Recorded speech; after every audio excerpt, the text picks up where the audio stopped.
Welcome. I'm Doug Fairbairn. I'm here to interview Raghuram, who is been with a number of companies. Most importantly for this interview, we're going to be talking about his, 20 years of time spent with VMware, but That's right. he also has some interesting history before then. So we'll cover that full spectrum as well as some of his early years in growing up. The date is February 8th, 2024, and we're delighted to have you here. So thank you very much for taking the time to join us. It's a pleasure to be here and looking forward to the conversation. Okay, good.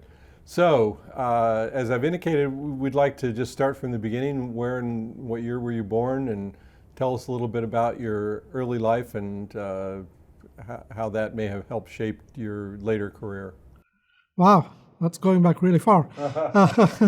So I was born in a town that's currently called Chennai. Mm-hmm. When I was born, it was called Madras. It's in the south of India, 13 degrees north of the equator, to be exact.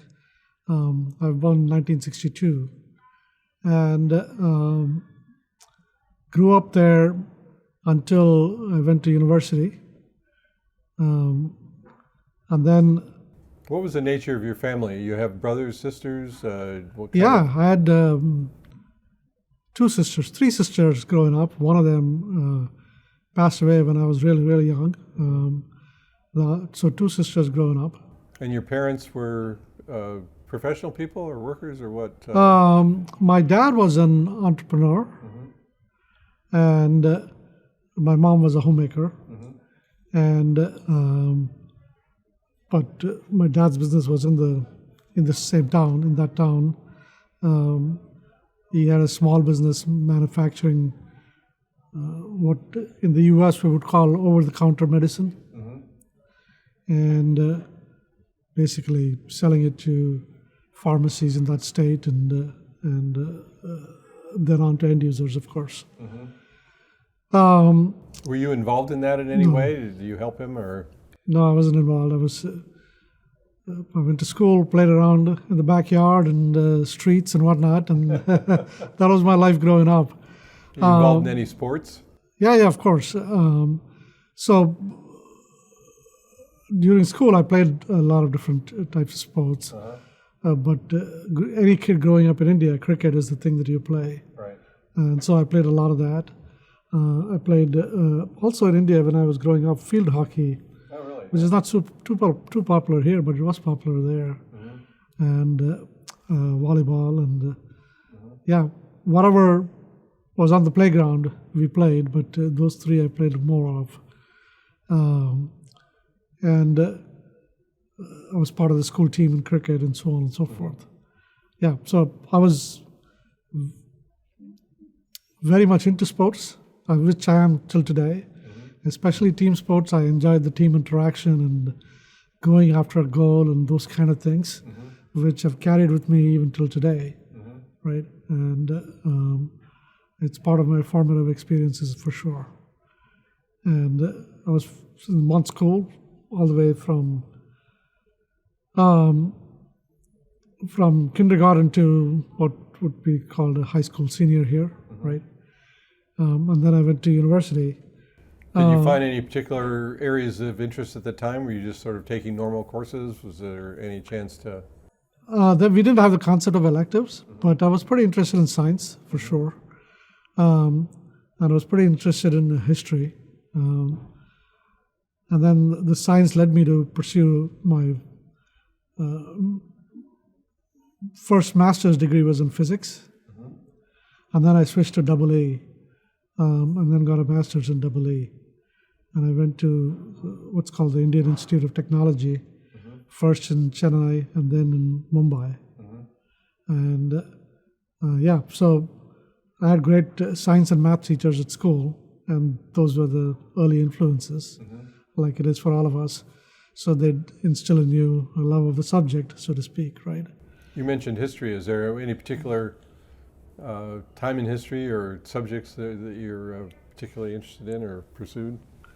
The reason I got interested is for some reason in the school curriculum that I had, we had three history subjects, if you will.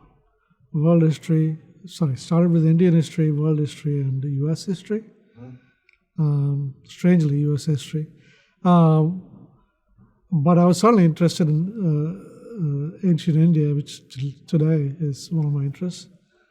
And generally, I got very interested in the Roman Greek histories. So that's where my interest came around. So you went to, did you have contact with computers during your EE No, or physics? computers didn't exist. I mean, certainly not as we knew them, right? And India, at that time, in the 60s and 70s, barely had access to mainframes. In fact, the first time I programmed a mainframe was when I was doing my master's in physics, using punch cards and Fortran at the time. That was an amazing experience. To be able to do all those calculations and formulas and whatnot. But yeah, so even when I was doing my master's in IIT in EE, we got to work with mini computers, not with personal computers. Right. And the first time I saw a personal computer was in the 90s when I came to the States. So growing up, it was all pure science, if you will, and engineering. So did you, what year did you graduate from, did you complete your master's or your bachelor's in EE? That was the final university step, right? Yeah, I mean, I did the master's in EE was the final university step. That was in 86. 86? Yeah, 86. Yeah. And did you then go to work in India, or did you? Yeah, I worked for a few years in India at a Indian firm that's called Tata. Oh, big company. Big company, but they're just starting their business with the system integration business, and they had a partnership with this company called Unisys. There are two of them. One was what's called Tata Consultancy Services, and then the specialization with Unisys. So I quickly jumped to the Unisys portion of it, and because they were doing more low-level networking oriented and firmware oriented software for Unisys. And in fact, that's what brought me to the States. They were working on low-level, like I said, in the industry, what's called TCP/IP networking, or the precursor to that, called XR25 networking and local area networking and things of that nature. And I was transferred to the corporate headquarters here in the East Coast, and I worked for a year or so before I switched to business school. So when you were working at Tata, then Unisys, were you doing programming? Were you? Yeah, I was doing software development. Okay.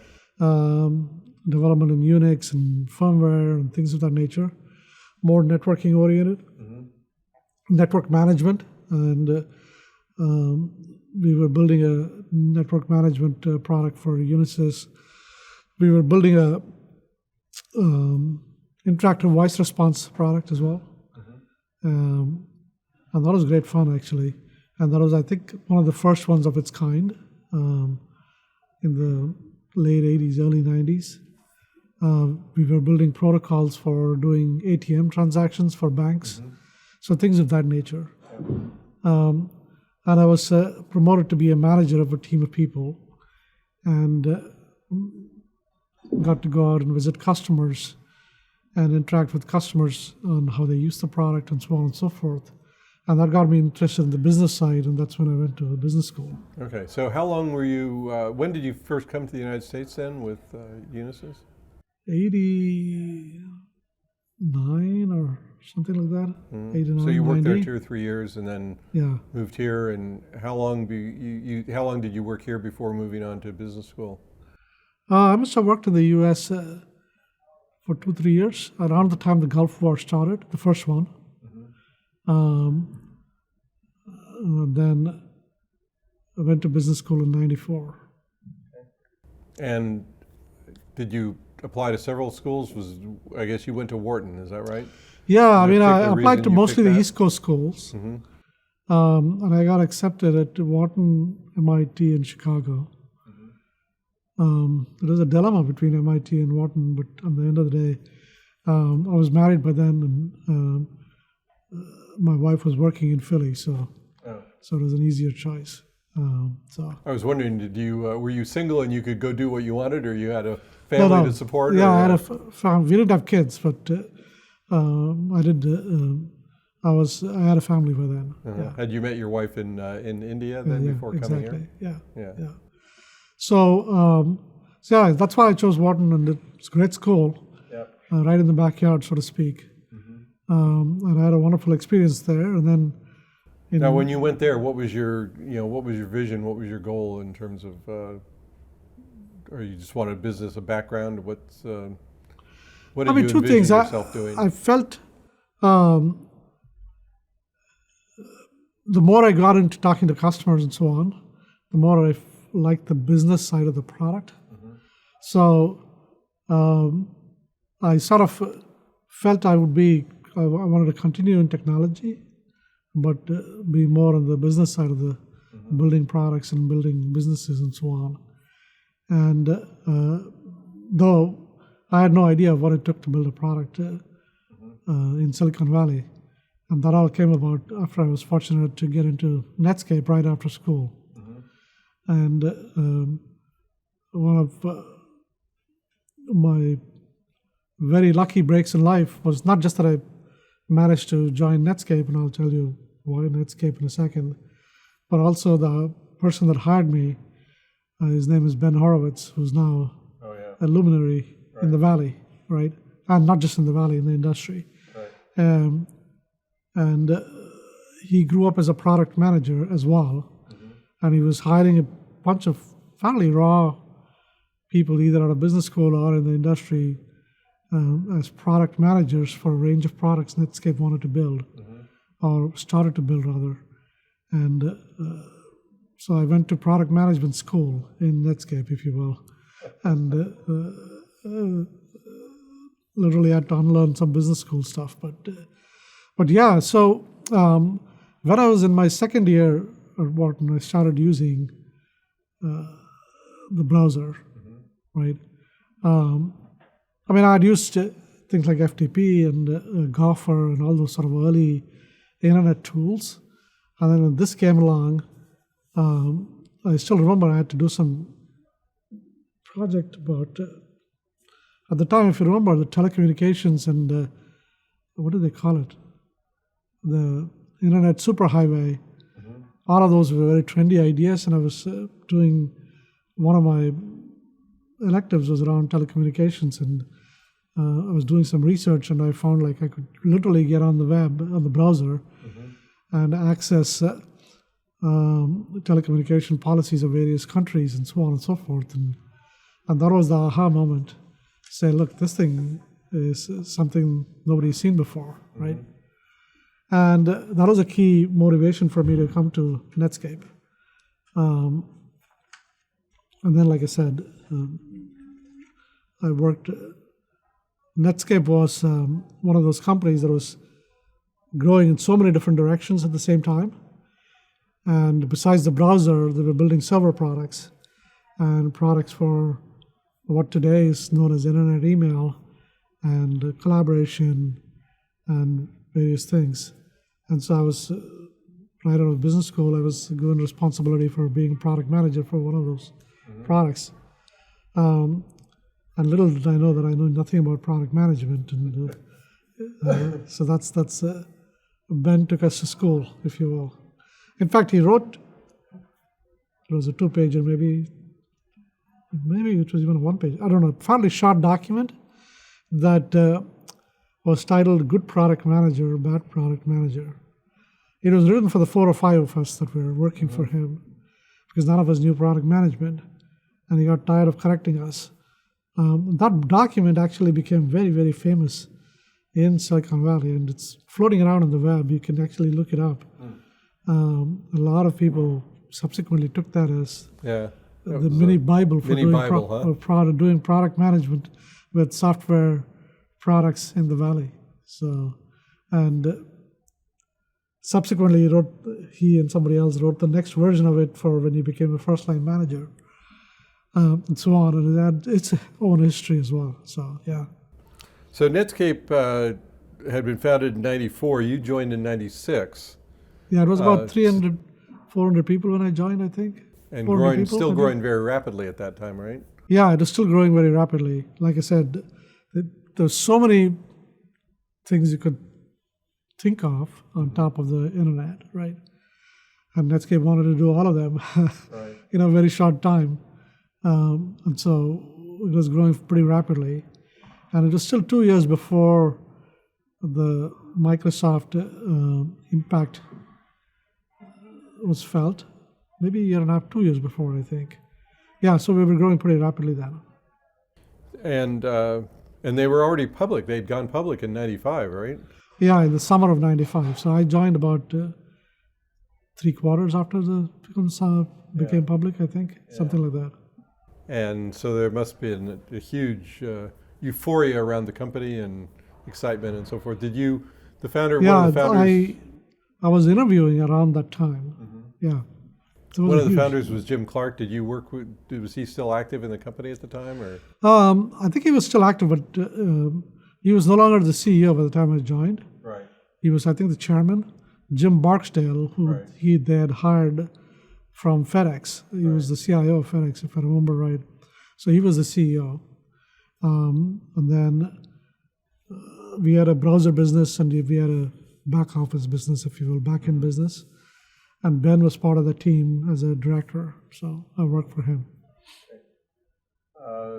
So Mark was very much there, of course, so, and recent. to just describe sort of the process, you know, from then to when Microsoft, entered the fray, and how did the company see it at the time? Did they see it as a real threat? Did they try to stay ahead? What was tell me a little bit about the inside view of that. Yeah, look, I mean, the company was full of amazingly smart people, right? At the top, across the board. And the Microsoft, I think the first version of Internet Explorer might have come out in 96, maybe 97. I don't remember actually, 96 maybe. So yeah, the Microsoft threat was not hard to see, right? But Microsoft was preoccupied with Windows 95 and other projects. And then they really got serious about attacking VMware probably around the 96 time frame. Netscape. Sorry, attacking Netscape. We'll talk about Microsoft and VMware later. Right. Attacking Netscape only around that time, 96 maybe.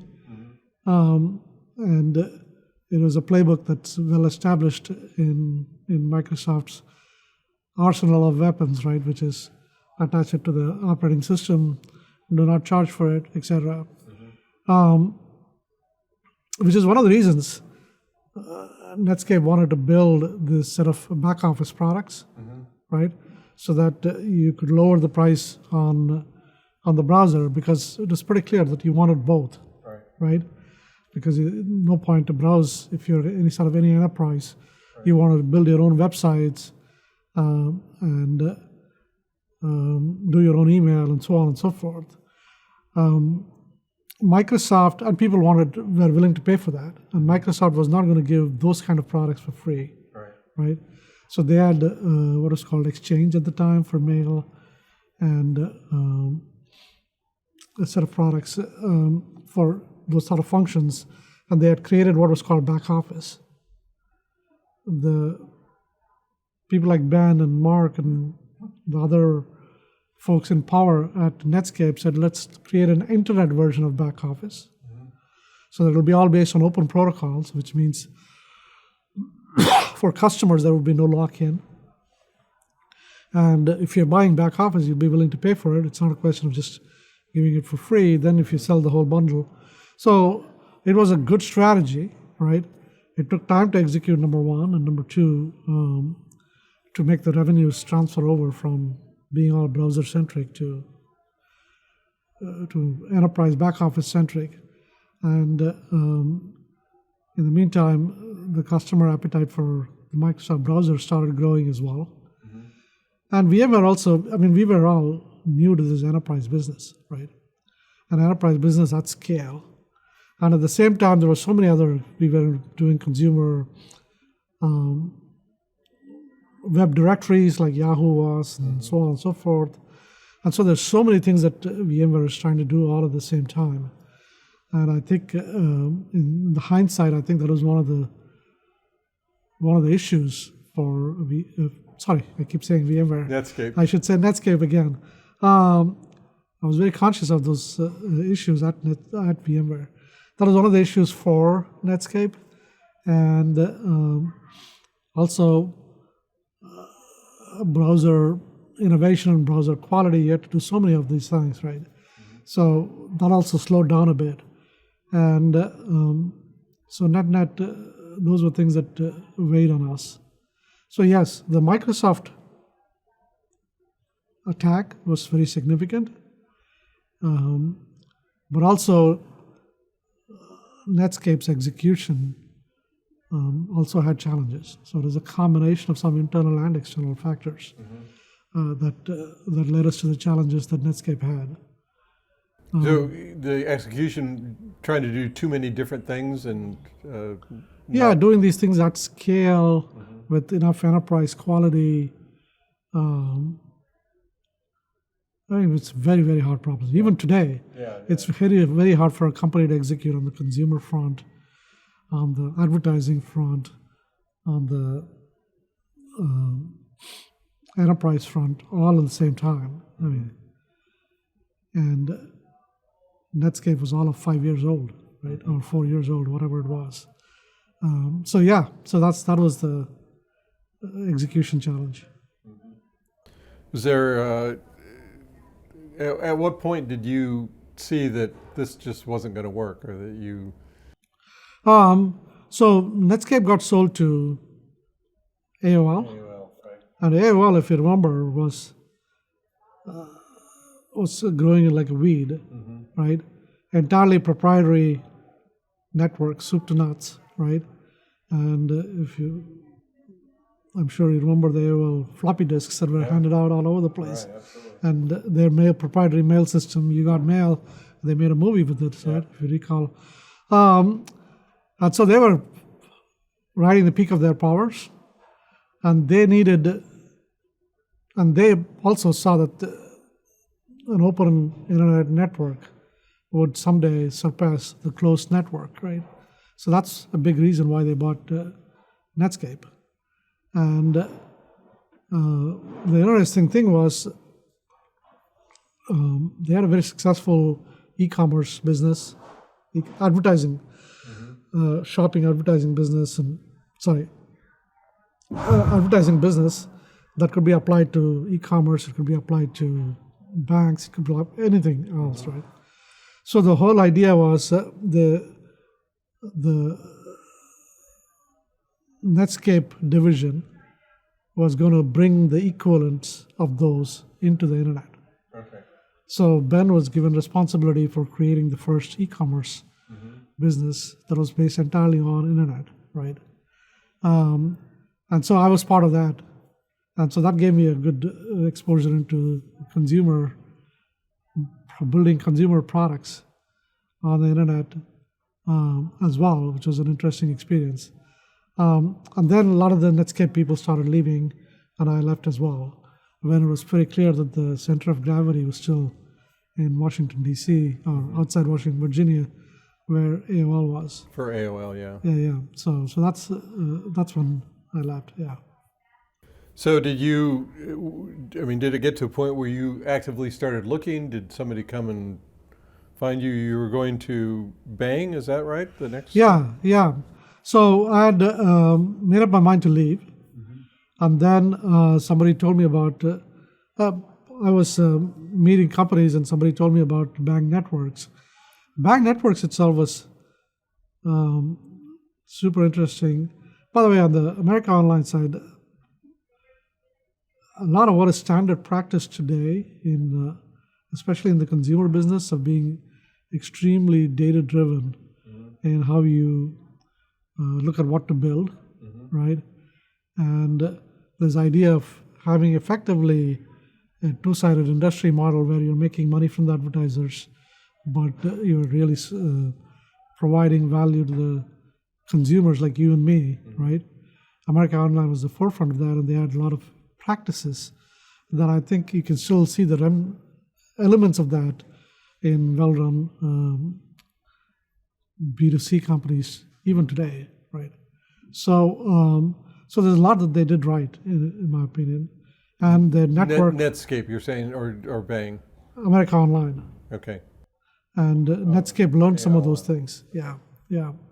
And their actual network, which served millions of users at scale, they did fairly flawlessly on these low-speed networks. All of those things are making the experience so easy for non-technical people anywhere, certainly in the US at the time. I think those are things that I think Silicon Valley learned subsequently. So there's a lot of learnings there too. Yeah, so Bang Networks, that was an interesting story as well. So an HBS student and an MIT student had come up with this idea, and they pitched it the HBS business school competition for students, right, entrepreneurs. And the whole idea was, what if we could push real-time data over the internet using internet protocols, right?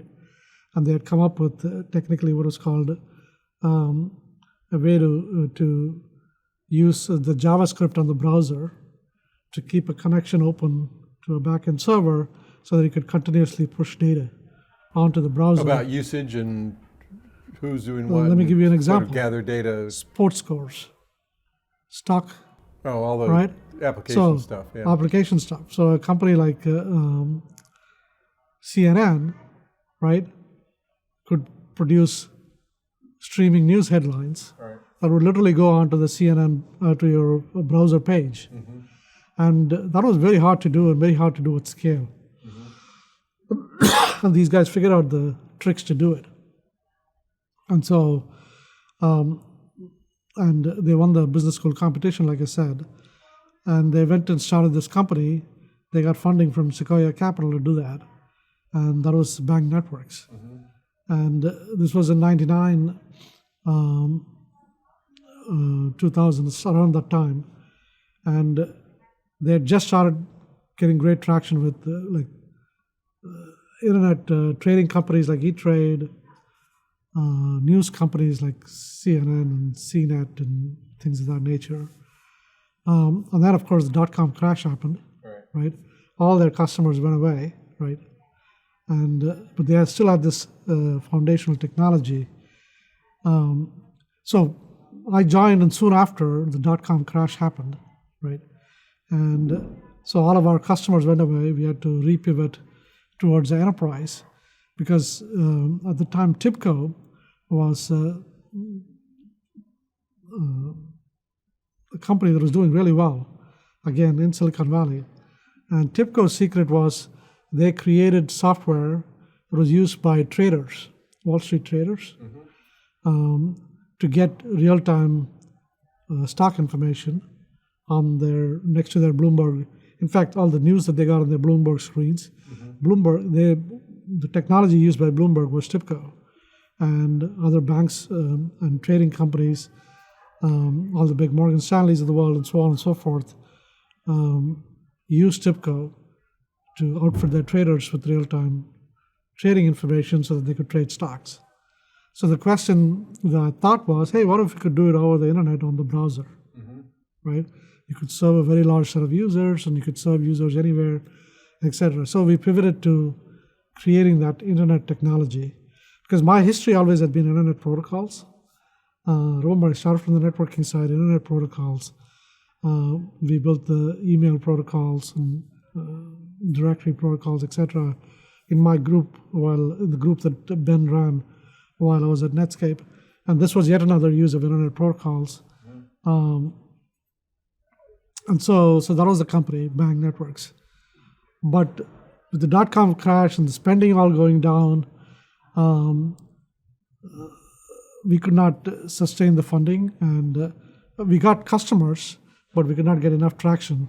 So the founder and myself and a couple of others, I was running the product group at the time in the startup. So we eventually had to shut it down. And then I went to VMware. Again, great learning experience of this rise and fall of a company, so to speak. A couple of times, but also pivoting and trying to figure out new markets and what customers would pay for, and enterprise markets and so on and so forth. Yeah, all of that was very fortunate. So, yeah. So, did you find VMware, or did they, well, yeah, did you find VMware, or did they find you? How did that come about? So, I'm sure you've seen in Silicon Valley, you work together with people, and then they all go to different places, and they drag their friends along. The case of VMware is still pretty small, but the guy that was running marketing, product marketing and product management at the time, he was briefly at Netscape, even though I didn't know him then, but then he worked for Ben Horowitz at Ben's next company, and which was in the data center space. It was called Loud Cloud. And so because he had data center experience, VMware recruited him. And then through the Netscape network, he met me. And then we hit it off. And then he said, hey, why don't you come be a product manager?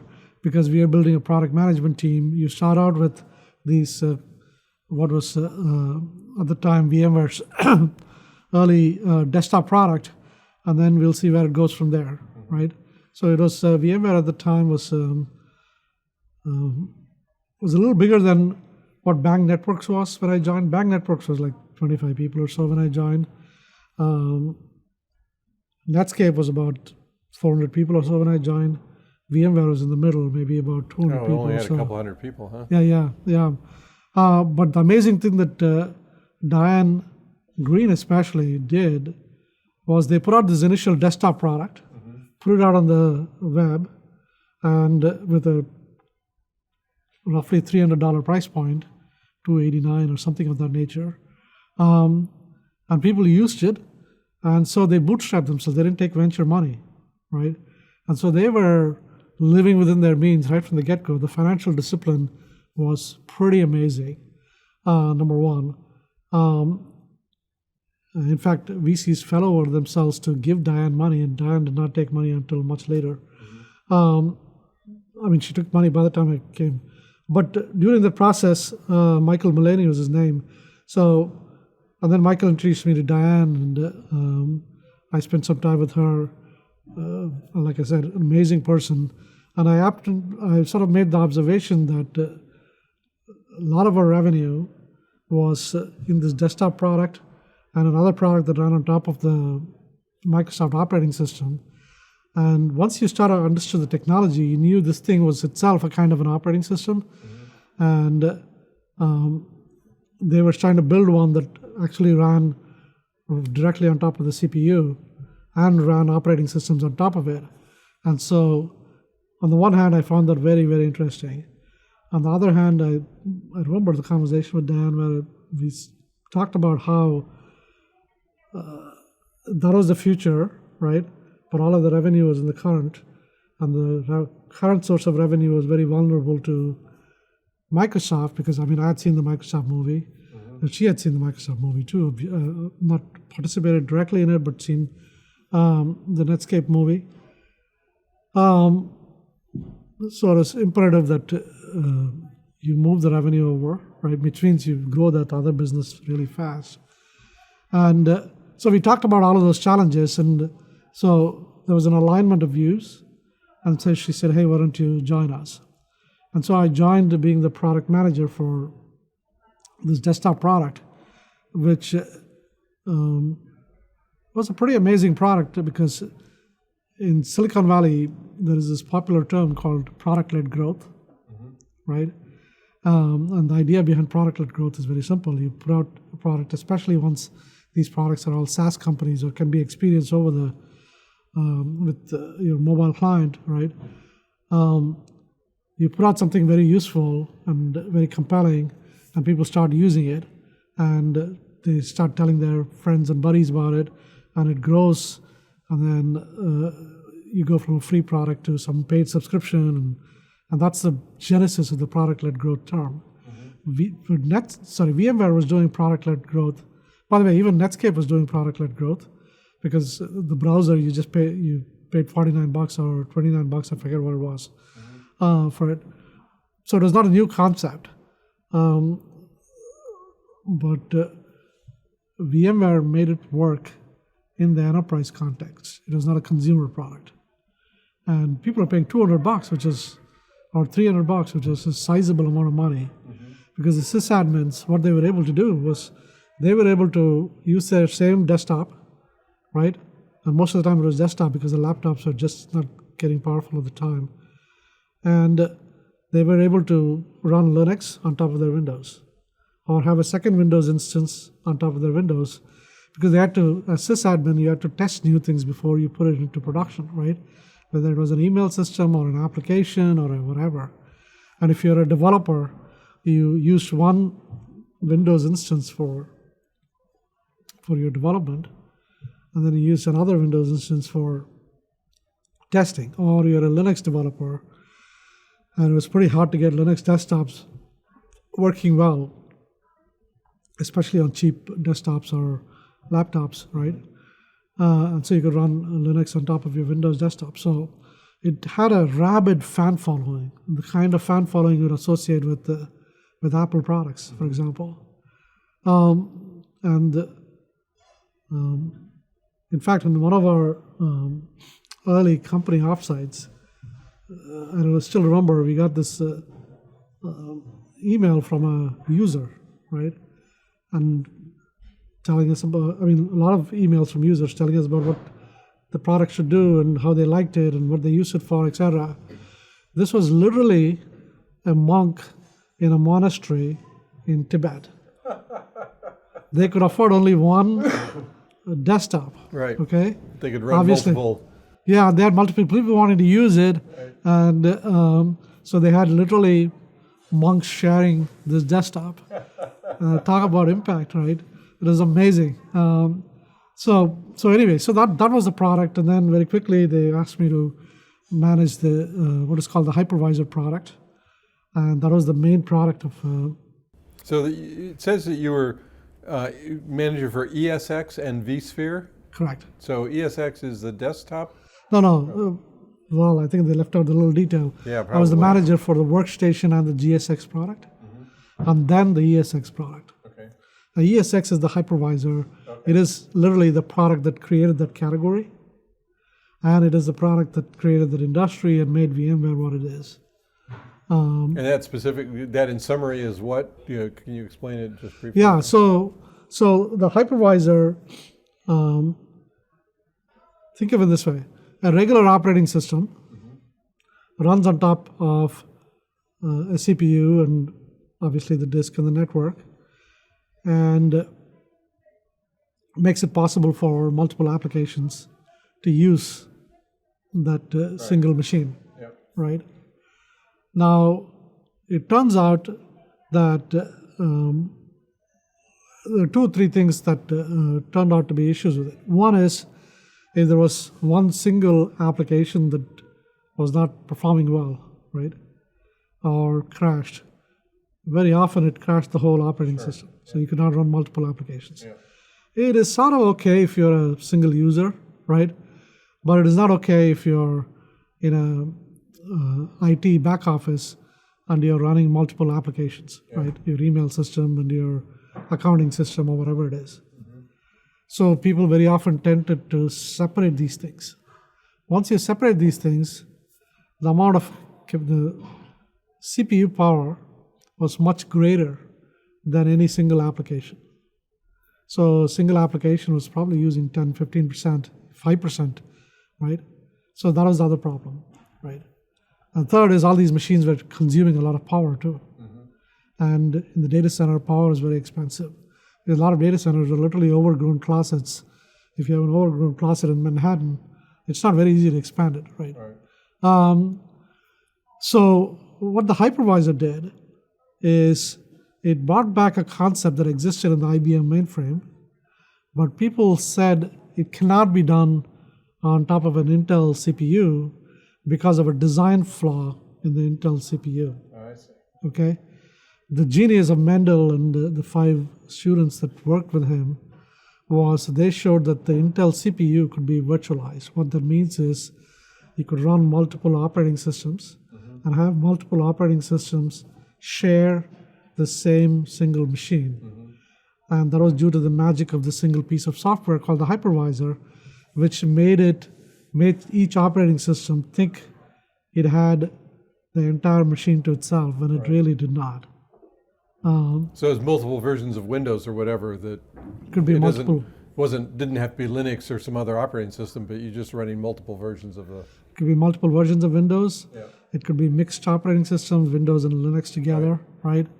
It could be old versions of Windows plus new versions of Windows, which turned out to be a very significant fact, etc. Right? And here's why VMware is a one-of-a-kind company.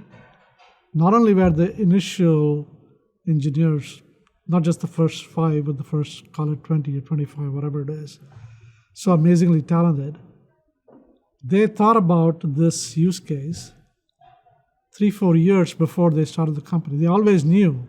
If you ask Mendel, for example, and he's one of the people you should talk to, he would say from day one, we wanted to build the ESX operating system, but we wanted to build something on the desktop so that we could test our ideas out, because on desktop many people can use it, right? And bootstrap the company on something that was available readily in the marketplace, right? So that foresight and the sequential thinking is something that only the very best entrepreneurs have, right? And they had it, but they bided their time to building this ESX until they had made sure that they could run Windows operating systems well and Linux operating systems well. They had system administrators knew about this company and the value that it delivered to them, and companies started to know that, hey, this is a company that makes a very useful product. Then they built this. And their initial thinking, by the way, was, remember at the time, all these websites were growing pretty rapidly. And in fact, LoudCloud, which is Ben's company, was data center hosting. And there was Exodus, which is another one, which is data center hosting. And the idea of data center hosting is if you're a startup company or even if you're an enterprise, you didn't want to run your own websites yourself, you could give it to these website hosting companies. So what Mendel and team felt was that this hypervisor could be sold to these website hosting companies, and they in turn would benefit because their machines would become a lot more efficient, and you could have multiple tenants, right? You could literally have Coke's website along with Nike's website or Pepsi's website. What does that remind you of? That is in fact the cloud, right? So anyway, we'll get to the cloud later. But that was ESX. That's why it is such a foundational product in the history of technology. And now the original desktop product before that ran multiple operating systems, though, right? But here is the deal, right? Because it was running on top of the operating system. So you first ran Windows or Linux, then you ran this layer of software. I see. And this layer of software, again, the brilliance of these engineers, they use some tricks to cut their way through the underlying operating system. Yeah. So it was called a guest hypervisor, a guest virtualization as opposed to host virtualization. And so, but because it ran on top of another operating system, it was dependent upon this underlying Windows or Linux to do the management of the resources. And therefore, it was not super performant. Right. It was good for test and development. It was not good for running production applications. Yeah. Even those people they got it to a stage where people could run it on top of some production applications, right? So that is the difference, and you hit upon a very important distinction. But the reason I'm going into detail on that is it is an exercise in not only bringing amazing technology to market, but it's also an exercise in how thoughtful they were about bootstrapping and sequencing their way through the startup journey. And Diane and Mendel and all those early people get all of the credit in the world for thinking about it that way. So remarkable entrepreneurs. Oh, that's great insight. So, and what was vSphere then? Yeah, so we deployed ESX through our data centers, and we grew it. For example, initially it did not work with data center class storage, and it did not work with some of the common constructs in data center networking, and so on and so forth. And we started building all of those things out. And this was the other amazing insight of one of the early engineers, is once they figured out this virtual machine, by the way, the representation of a virtual machine was like a file. Like you use your word processor to create a file and store it. How the file is stored is not very different than how a virtual machine is stored. Except you open up a word processor to modify your document, right? Here you open up the virtual machine to actually run the virtual machine, right? Instantly, it's like you got a new server. So what they figured out is you could actually take that virtual machine and move it from one instance of the hypervisor to another instance of the hypervisor while it is running. Now the benefit is you don't have to shut down your applications in order to do maintenance in the data center, right? Et cetera, et cetera. That is enormously valuable for keeping data centers up and running all the time. So with all of these attributes, the thing took off like crazy, right? And that was the innovation curve that we drove. And once it had sufficient capabilities to become sort of a data center standard, right? We said that it's now way beyond a hypervisor on a single machine. It's really a data center operating system. And so we wanted to give it a new name to encapsulate all of these capabilities that we call vSphere. So that's how vSphere came about. And by the time we had built all of these things, we had a change of CEOs. So on the company front, in 2004, EMC came and acquired VMware. And Joe Tucci was the CEO of EMC, and he and Diane, and this again is credited to Diane, they understood that for VMware to be successful, it had to work not only with EMC storage, but with NetApp storage and other competitors. Sure. So it had to be industry neutral, which is a core tenet of VMware all the way even till today, right? And so they kept VMware separate. And then in mid-2006 or late 2006, they decided that the value that VMware is creating was so high that the best way to have that value be reflected in EMC was to actually partially take it public. That had two benefits. One, it was reinforced the idea of VMware's independence because it had an independent board and all that. And it reflected the value of the underlying company, right? And it further fueled the growth because it gave us money to grow even more, et cetera. And in 2008, there was a new CEO, Paul Moritz, who came in. And that's when we decided, Paul quickly understood this was by now a data center operating system. Paul Moritz was the number 3 person in Microsoft, right? Steve Ballmer ran the go-to-market, Paul ran the product and engineering under Bill. So So he understood the value of operating systems and platforms. And so he said, hey, let's look at this in a much broader way. And that's how we came up with vSphere. Okay. So let's go back. You first came in as director of product management, then you got some additional responsibilities, senior director, strategy and market development. So more of a strategy and general marketing as opposed to just product marketing, right? Yeah. So what had happened was not only was Microsoft had its own hypervisor, right? And they were playing the same Microsoft playbook. Open source, there was an open source hypervisor that was created as well called Zen. And so how do you maneuver your way through all of that? Became a big question for Diane.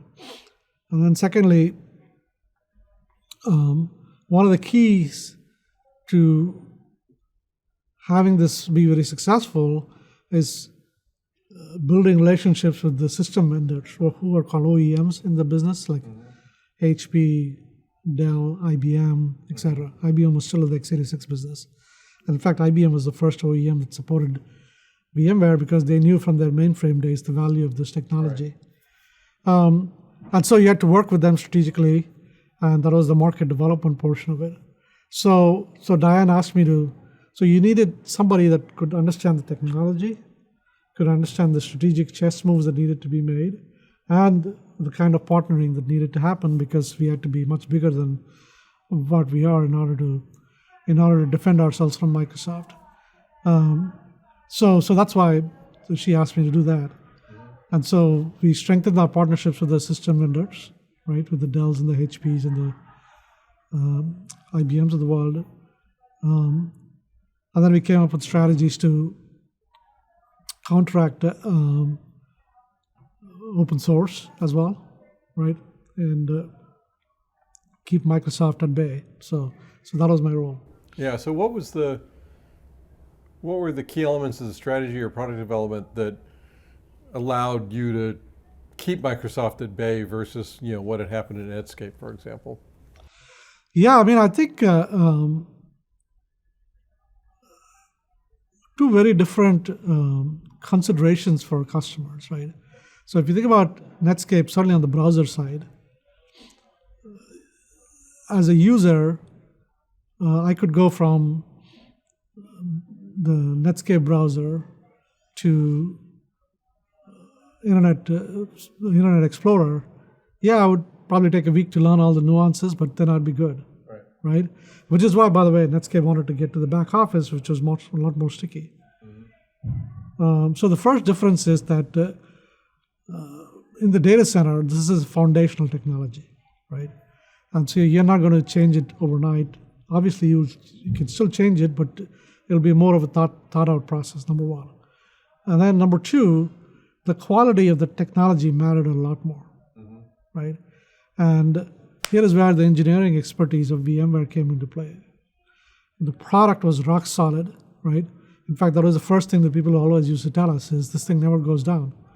We had customers that would send screenshots saying, hey, this has been running for 2 years, 3 years, etc., right? And at that time, Microsoft's quality, I mean, everybody knows about the blue screen of death and so on and so forth. So there was a big difference in the quality and the robustness and the performance of the product. Simply put, way better product, right? And the third is product innovation. We're constantly redefining what it meant to be a hypervisor. Initially, it was just about a single server.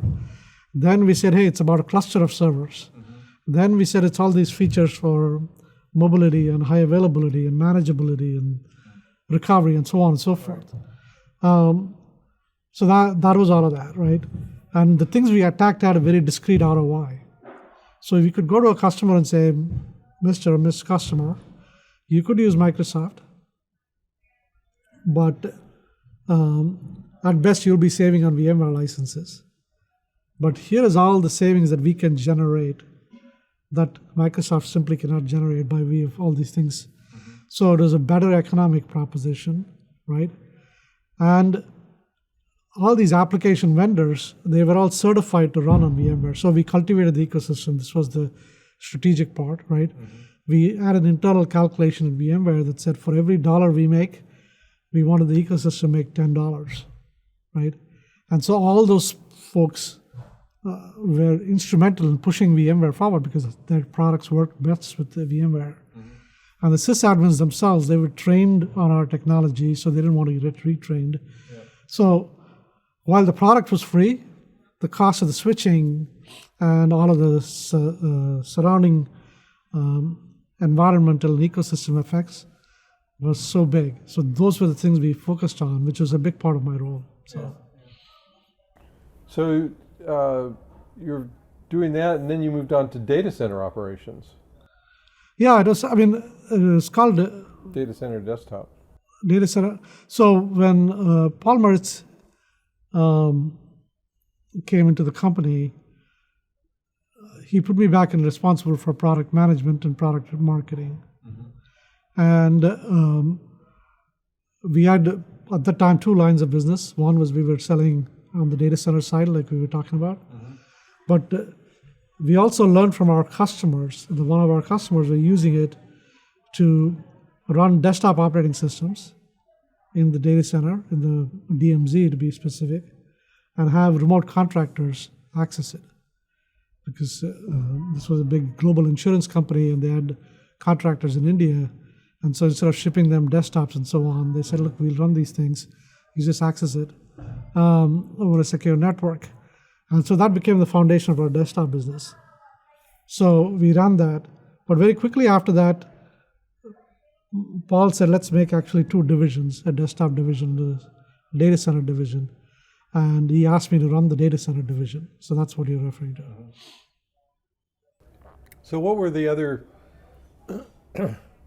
changes that Paul Meritz, what kind of change did that represent for the company? Was it new strategy, new culture, new folk? What was the? I would say Paul was very good at building on top of the VMware culture and strategy, right? Like I said, if you think about VMware, the first thing people will tell you is extraordinary technical talent. And by the way, that continues in various shapes and forms even today.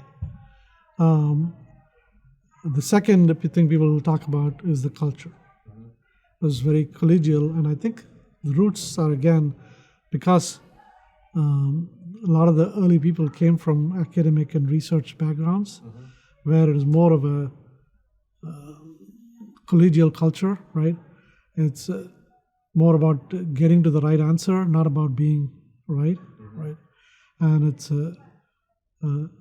what people inside VMware got to call the why culture, WHY. So regardless of whether you're a first-level engineer or you're a VP, if I tell you to go do something, there has got to be first a conversation about the why, right? And a strong sense of discussion and debate before things got done. So those were some of the great things about that Paul understood, and the sense of innovation, etc. So he preserved that. What VMware did not fully appreciate is the platform nature of the product, the ecosystem platform. We understood it as a platform to do lots of new things, but we did not understand it as a platform for the entire industry, right? And so Paul, by virtue of where he came from, he understood that. He understood how, as an operating system company, if you wanted to think of yourself as an operating system company, you had to attract developers, and that led to some of the acquisitions he made, or we made under his stewardship. And then he brought in changes at scale. Because we were now, I think by the time Paul came in, we were going to be $1 billion, I think. The first year he was there, I think we were probably crossing $1 billion. And so some of the things that you needed at scale, and the ability to talk to enterprises about their 3-year journey, about the 3-year roadmap, 5-year roadmap, those kind of things, were things Paul was really good at bringing that thinking into the company, right? And then, of course, talent follows him as well. So he brought in more talent too. So those were what I would say were good about Paul. So let's go back to the EMC acquisition. What was the driving force? I mean, it seems like the company was doing extremely well. I can only guess that even at that point you were thinking of IPO and classic thing. And EMC was just one of N partners and had this built-in potential conflict. So you ended up making it work, but it doesn't seem like it was an obvious path.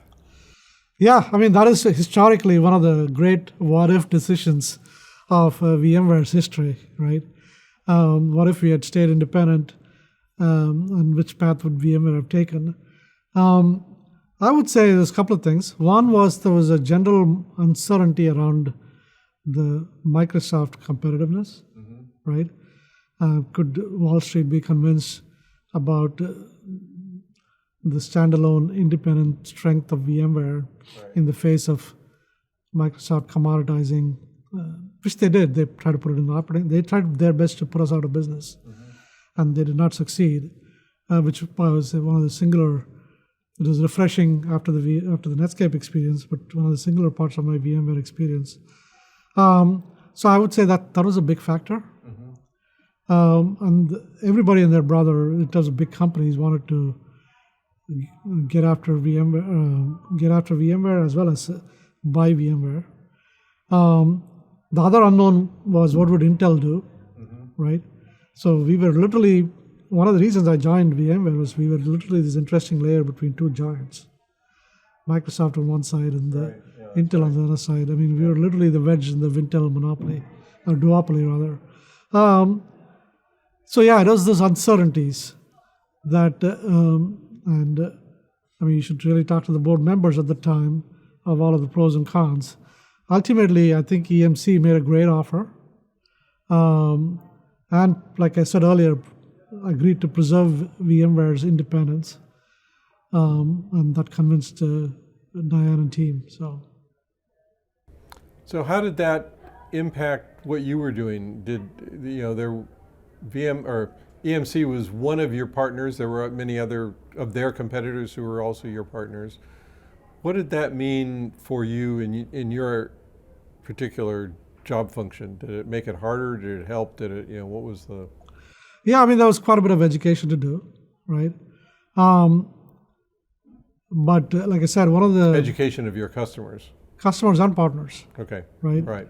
And one of the great things that both Joe and Diane did, like I said, was declare VMware's independence, but not only declare it, but set it up that way.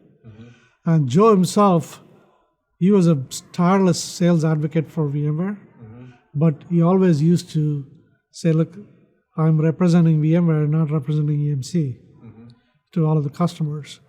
And our products, so that was one aspect of it. The second aspect of it was from a product roadmap and product interoperability point of view, we went the extra mile to make sure we work great with every aspect of every part of the ecosystem. And in fact, we had when I was running the product management for the hypervisor, we had to formalize and set up that program. And I had to set that up. So that was one of the early effects of EMC. By the way, when the first acquisition initially happened, I thought, okay, this is the end of my interest in VMware as an independent company, because I thought this would just be mushed together. Yeah. But this independence thing and talking to Diane, etc., I decided to continue. And we created these ecosystem programs, which till today is very strong. And when I was running this strategy and market development job, if you will, that became a big part of our focus to reinforce that, right? And so we did partnerships with everybody, NetApp, and you name it, right? Now, the EMC acquisition, the EMC umbrella helped us in a couple of different ways. One is one of the best ways by which you could sell new storage, right, was attach it to a customer's VMware deployment. So if a customer is going to do VMware, the chances are they were going to require high-end storage, what's called fiber channel storage at the time, or even network storage. And EMC had both. And so they would bring us opportunities. They would say, look, we are bidding for the storage, but here's a hypervisor opportunity. And then secondly, because they were so big, we could expand internationally much faster than we could have otherwise, right? Because as you know, it takes a lot of time and money and energy to set up offices and hire talent and get customers in other countries to trust you and so on and so forth. All that got accelerated as a result of EMC's, I would say, benign ownership, right? And EMC's ownership did not get to be a challenge for us until much, much, much later when we did our own storage product. But that's much later in VMware's history. Yeah, so that's how it impacted us. So just maybe related, if this had an impact, did you actually not only fend off Microsoft, but were you able to displace them in certain customer situations, or? Yeah, I mean, there are many customers that we used to welcome bake-offs with the Microsoft product was called Hyper-V. And in fact, there were some customers that used to say, look, it's part of my enterprise agreement with Microsoft. I know you've got a good product, but I'm starting afresh. I'm going to use the Microsoft product. And our sales team always used to say, look, wait for 6 months and then they'll be back. They'll be back. And sooner, sometimes it was 6 months, sometimes it was 2 years, but they were back. So yeah. So definitely we were able to, I mean, one of their biggest frustrations was they were never able to gain share against us in the enterprise. And the SMB and so on, they were able to. But in the enterprise. Are they still active competitor, or is that? No, I mean, they've moved their focus to cloud. In fact, in my later part of my VMware career, we were able to partner with them as well because the game changed now, right? And Microsoft is a very different company these days. It is, they partner and compete, of course, and they're still a formidable competitor, but there are ways to partner with them, whereas previously it was either you were with them or you were against them. And even when you're with them, you're not with them for long because they come and eat your market, right? So, yeah. So still aggressive. Yeah. So at some point you became not only VP marketing. I mean, think about that, just on the Microsoft. Yeah, go ahead. The number one workload that ran on top of our platform was Windows. Because Windows was 70% of the data center operating system share between Windows and Linux, right? So we had to be great at running Windows. And we also used Microsoft is coming off of its regulatory battles, so they were a little bit more circumspect in using the Windows power. But they still used it, but they had to be just a little bit more careful. And we were using the power of the press as well to make it a David and Goliath situation whenever we could. So yeah, we had to resort to a lot of tricks. So getting back to your own career, you eventually had general manager responsibility for the server business unit. Is that? Yeah, so what Paul Moritz did is he said, let's divide the company into two product divisions, meaning engineering, product management, product marketing, all of that put together is a business unit, but with a common sales force. And I think this was the Microsoft model, and common marketing, etc. And so I ran the server business unit while somebody else ran the desktop business unit. And that was I got reunited with leading and managing engineering teams after so many years of being a development and first-line development manager. Right. So it came back full circle. So what was your outlook at the time? This is 2008, 2010. Were you sort of, did you have your eye on becoming a CEO at some point? Was this a path? Were you not thinking about that? Was this just the natural evolution of your job at VMware? Yeah, it was a natural evolution. I mean, there were startups that came around, like bare bones startups, so to speak, that potentially I could have gone be a CEO of, right? But I was enjoying my VMware journey so much, and every 3-4 years at VMware, my journey changed as you've been walking through, as we've been walking through. So I ended up continuing at VMware, but I had never, at that time, certainly, I had not thought about becoming the CEO of VMware ever. So you were happy doing what you're doing, increasing challenges. Remember, I'd never been a GM before. Right. So that itself was a big jump for me. And I was happy being a GM and learning what it took to run a large organization. Because when I was running product management or marketing, those were small organizations. They tend to be in the tens at best, whereas engineering organizations are in the hundreds and thousands, right, of engineers. And then orchestrating all of that and taking a business outlook on the whole thing. All those were new skills for me. So that's it was very enjoyable. So were there anyone that was a particularly good mentor at the time in terms of helping you make that transition, or did you feel you were pretty prepared and you kind of stepped into it? And no, I mean, Paul Maritz himself was a great mentor.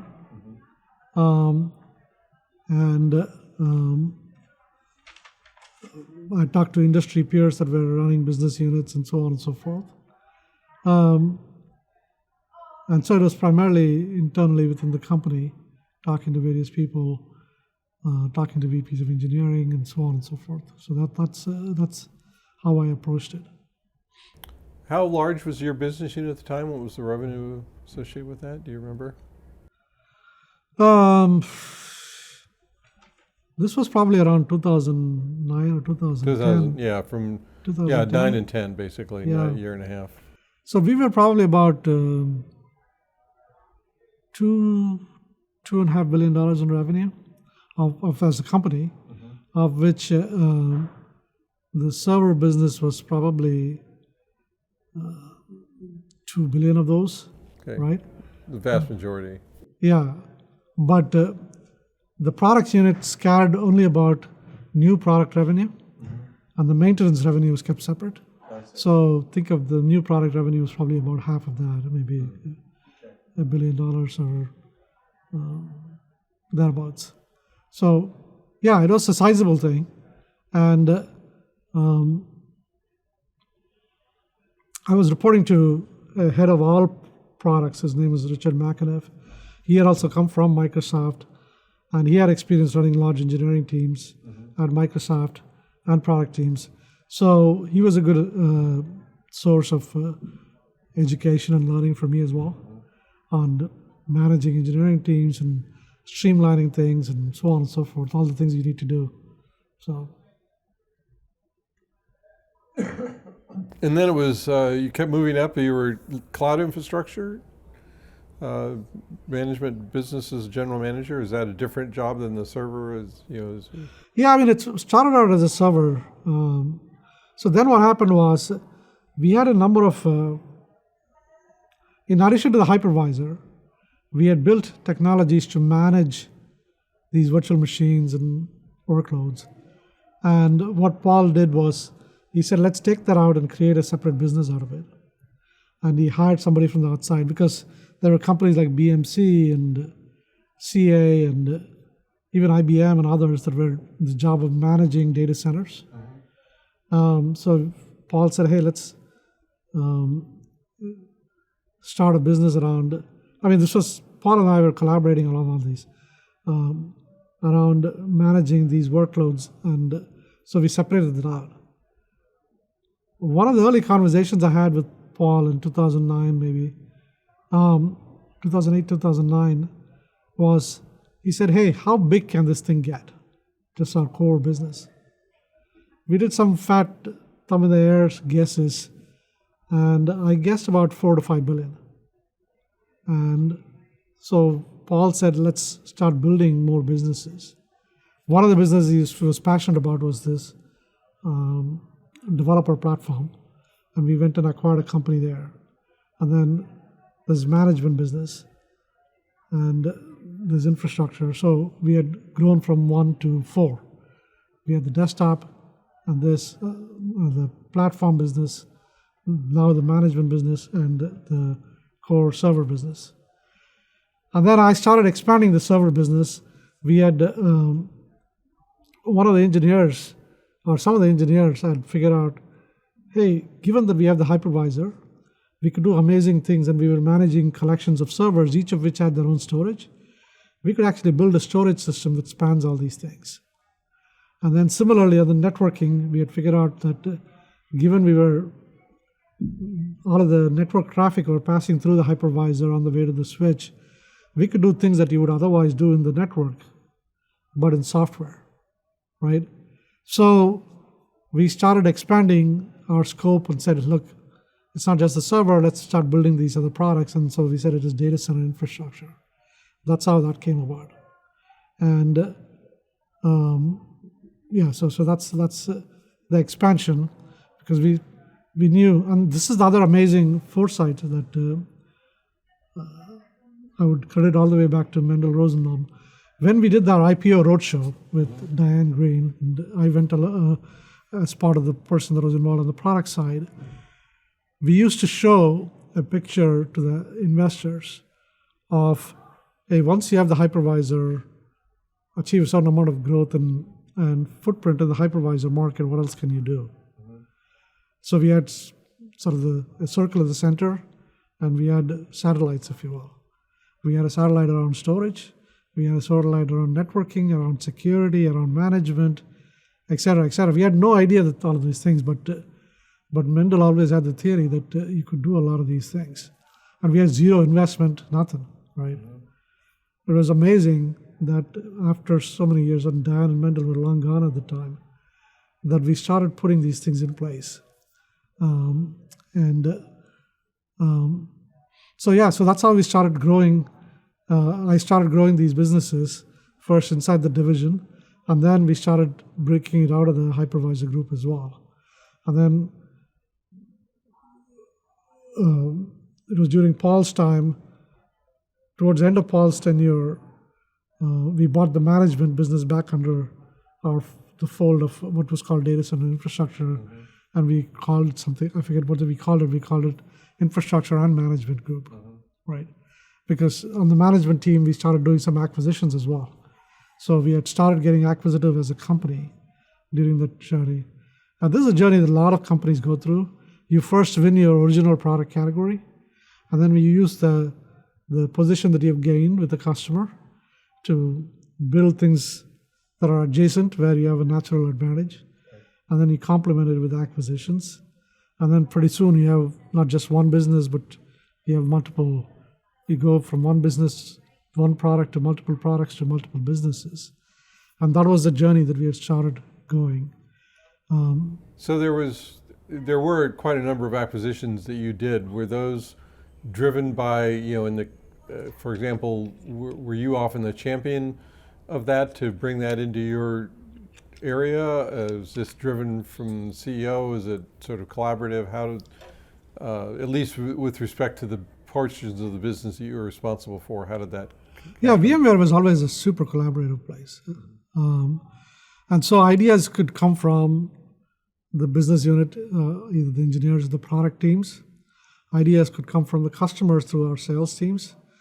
Obviously, in Silicon Valley, by the time we had a corp dev team that was started to get plugged into all of the startup environment, mm-hmm. and ideas used to come from there.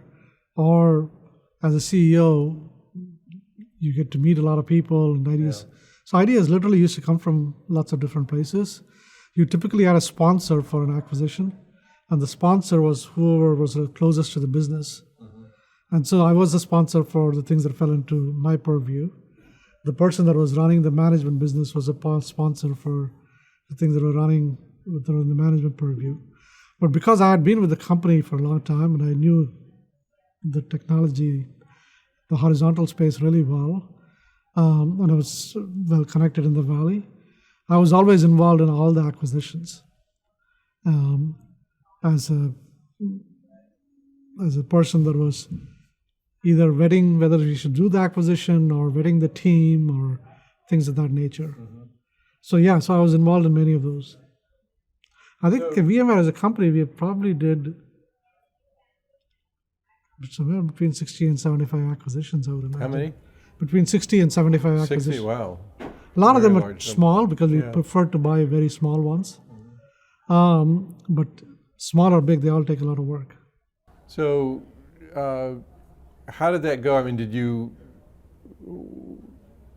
how successful were you in making those acquisitions work as you anticipated? And when they didn't work, what did you learn from that? Or how did you refine your strategy about how you identified and integrated companies? Yeah, I mean, I think I would say on the whole, I think I don't know what the Silicon Valley batting average is for large companies. But on the whole, I would guess we did reasonably well. We had like you were pointing out, a share of misses or somewhat okay type acquisitions. But generally, the culture and the mindset of the team that you're able to bring in matters a lot. The alignment of direction matters a lot. Things where we most certainly failed was especially when you were selling to a different buyer, for example, right? Or appealing to a different class of users, even if it's the buyer is CIO. Same at the end company, of the but day. different users, yeah. Yeah. Those kind of really things hard, trip you isn't up. Yeah, those kind of things trip you up. Knowing how much to keep the two technology streams separate versus together trips you up, right?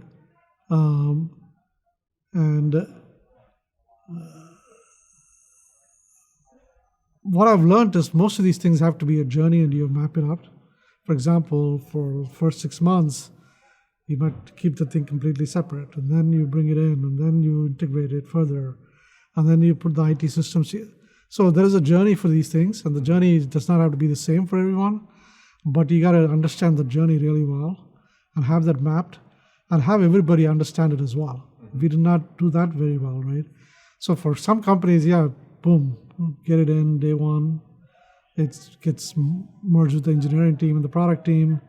For some companies that we acquired, stayed apart forever. For some companies, the back office systems are combined, some it is not. So we were a hodgepodge of these things. But as we grew more mature, we started to formulate some guidelines for how to think about these. We just talked about the areas that you were doing acquisitions and expanding the operation, expanding the company's footprint. And one of the areas that you mentioned was data center management. And I'd like to explore a little bit what that entailed. It sounds like you were in it and then you're out of it and back in it again or something. So could you explain a little bit more about what that entails and sort of what the history of the company is in that space? Yeah, sure. So when we were focused primarily on server virtualization, we, of course, had a management tool to manage our software. But we had not done much more by way of managing everything in a data center environment. And we had small tools. We had not considered it a main focus. And as customers started deploying more and more of our software, it became clear that how the fundamental change to their operations. In fact, the way they were training their people to operate a data center was changing. because the idea of this applications running in virtual machines was a fundamentally new concept operationally. And the existing management tools did not do a good job of solving or taking advantage of the properties of virtualization to make management so much easier. And as we realized that we could be doing a lot of things to make the management of a data center so much easier once you made the assumption it was running on a virtualization layer, right? And so it was that insight that led us to start acquiring companies that enabled the IT teams at our customers to look at the utilization of the data center, to look at how effectively virtual machine applications were using the underlying capacity of a data center, to make sure that if something failed, IT administrators were getting notified very promptly, to be able to automate the daily tasks of a data center, etc. You see, automation becomes much more easier once you realize the virtual machine is like a software file, the same sort of file that you create a document in, right? So it's very easy to pick it up, move it, automate it, the tasks around it. And so all of this led us to believe that you could dramatically simplify how operations in a data center occurred. And so that's the realization that led us to start both building and buying new management technology. And this is a common thread in pretty much everything that we did. The realization that virtualization allows you to do tasks that are dramatically simpler and better in a way than previously. And so we exploited the properties of virtualization to do management, but it was the same property, same realization for storage and networking later on as part of our strategy. The other area that we did acquisition was an area that Paul was very passionate about and had a lot of foresight, was how modern developers built applications. And we bought a company called SpringSource at the time. And Spring was an open source software that developers use to build their Java applications. And it simplified a lot of the tasks of building Java applications. And so these were, I would say, the two big acquisition areas. I think the third acquisition area was something that was actually pretty different than the data center.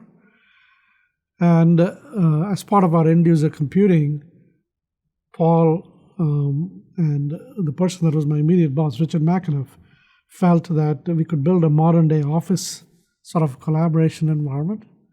And they started acquiring companies that enabled end users to work better, email and so on and so forth. In fact, those things in the end did not turn out to be good acquisitions for us because it was so far away from our core competency, which was in the data center side. But those were examples of things that worked well and things that did not work well. Even the Spring acquisition was one step removed from our core customer, which was the data center operator. Spring was more towards the developers. And we did not take full advantage of the properties of that acquisition. And eventually, we merged it with an acquisition that EMC did around data and created a new company that was eventually called Pivotal.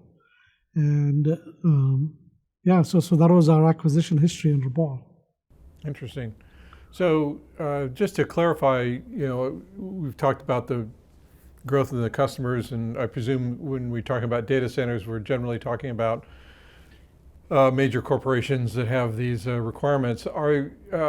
But today, when we talk about data centers, sometimes people think of, Google, Microsoft, Amazon, whatever. Is your software prevalent in those sort of public cloud data center applications, or have they developed their own? At the time, they developed their own. In fact, we've had back and forth in our history with especially AWS,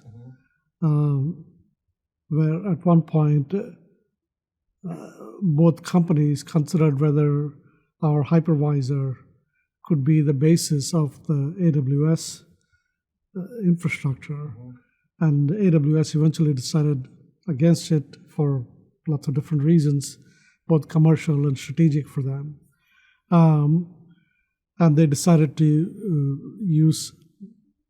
build upon an open source technology that was called Zen at the time.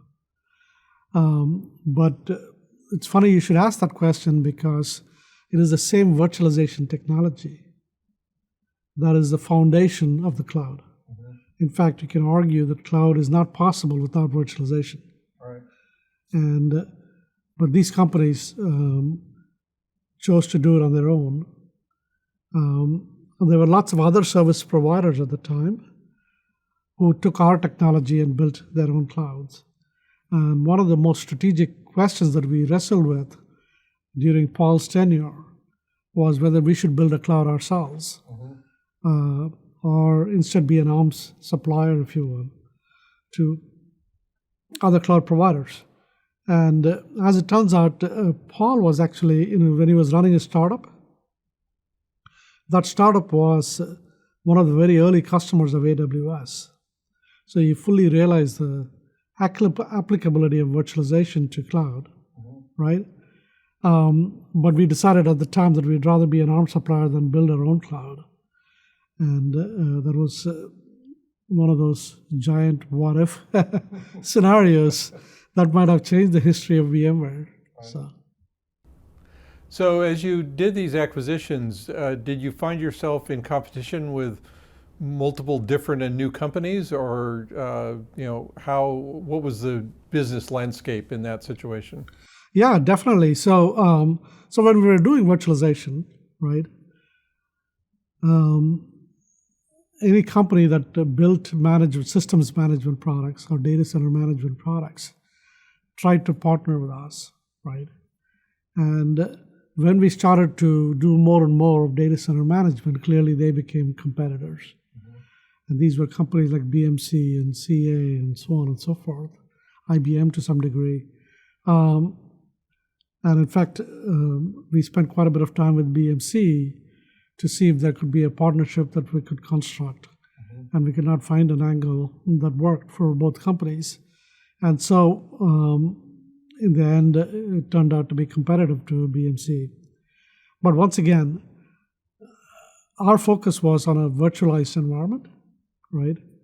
And we felt if you assumed a virtualized environment, there is a lot of management tasks that could be done better and simpler. And it turned out to be true. And a company like BMC that was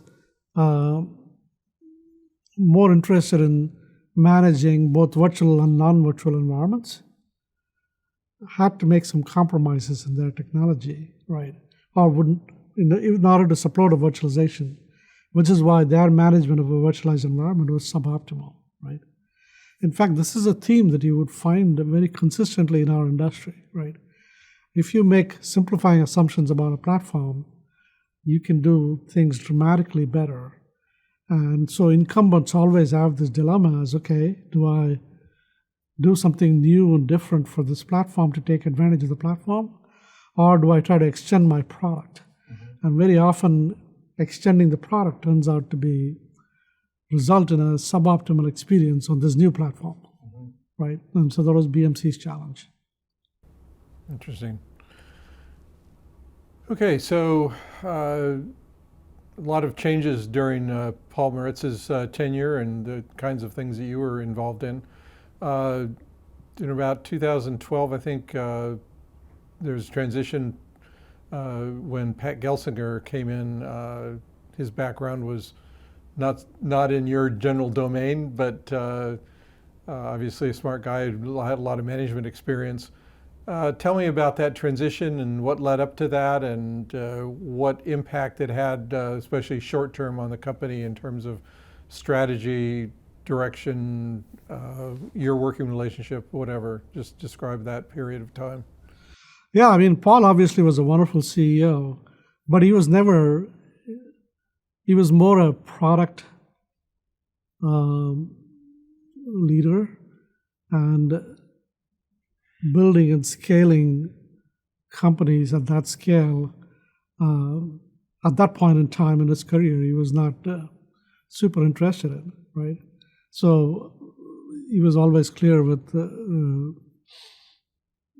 EMC and the board that he was not going to continue as a CEO for a long, long time. And so there was an orderly transition to Pat.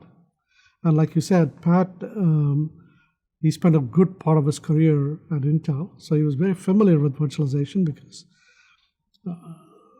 virtualization exploited the properties of Intel CPUs, and he was on the other side of it.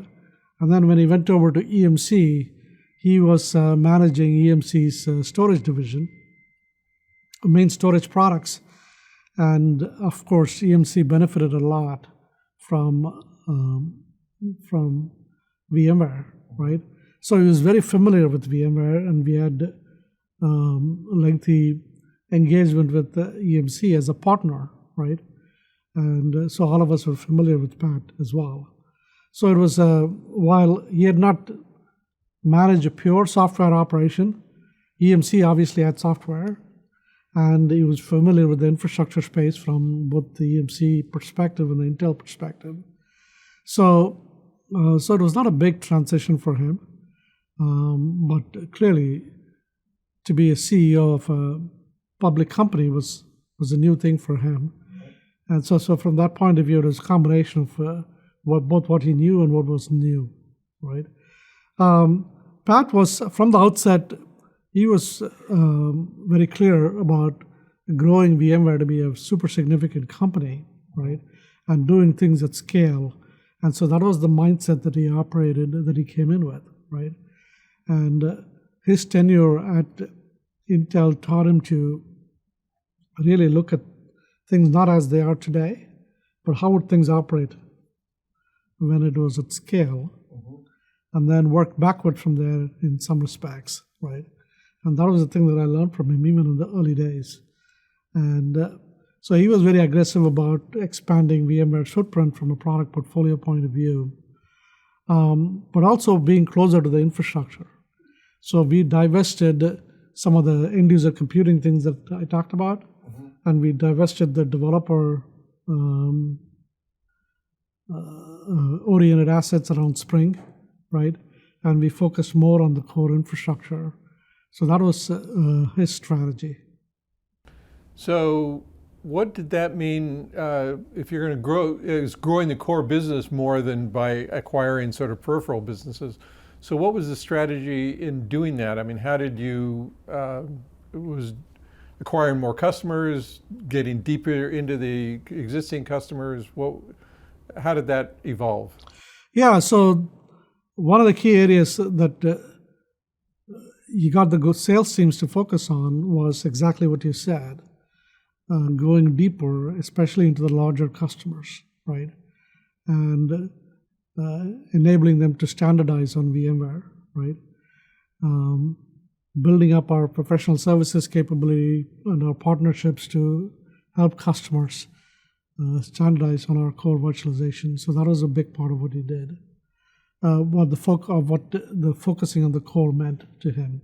And so that's a big thing. We did a lot of acquisitions as well, but the acquisitions were more in the infrastructure space in the subsequent years. But I would say, in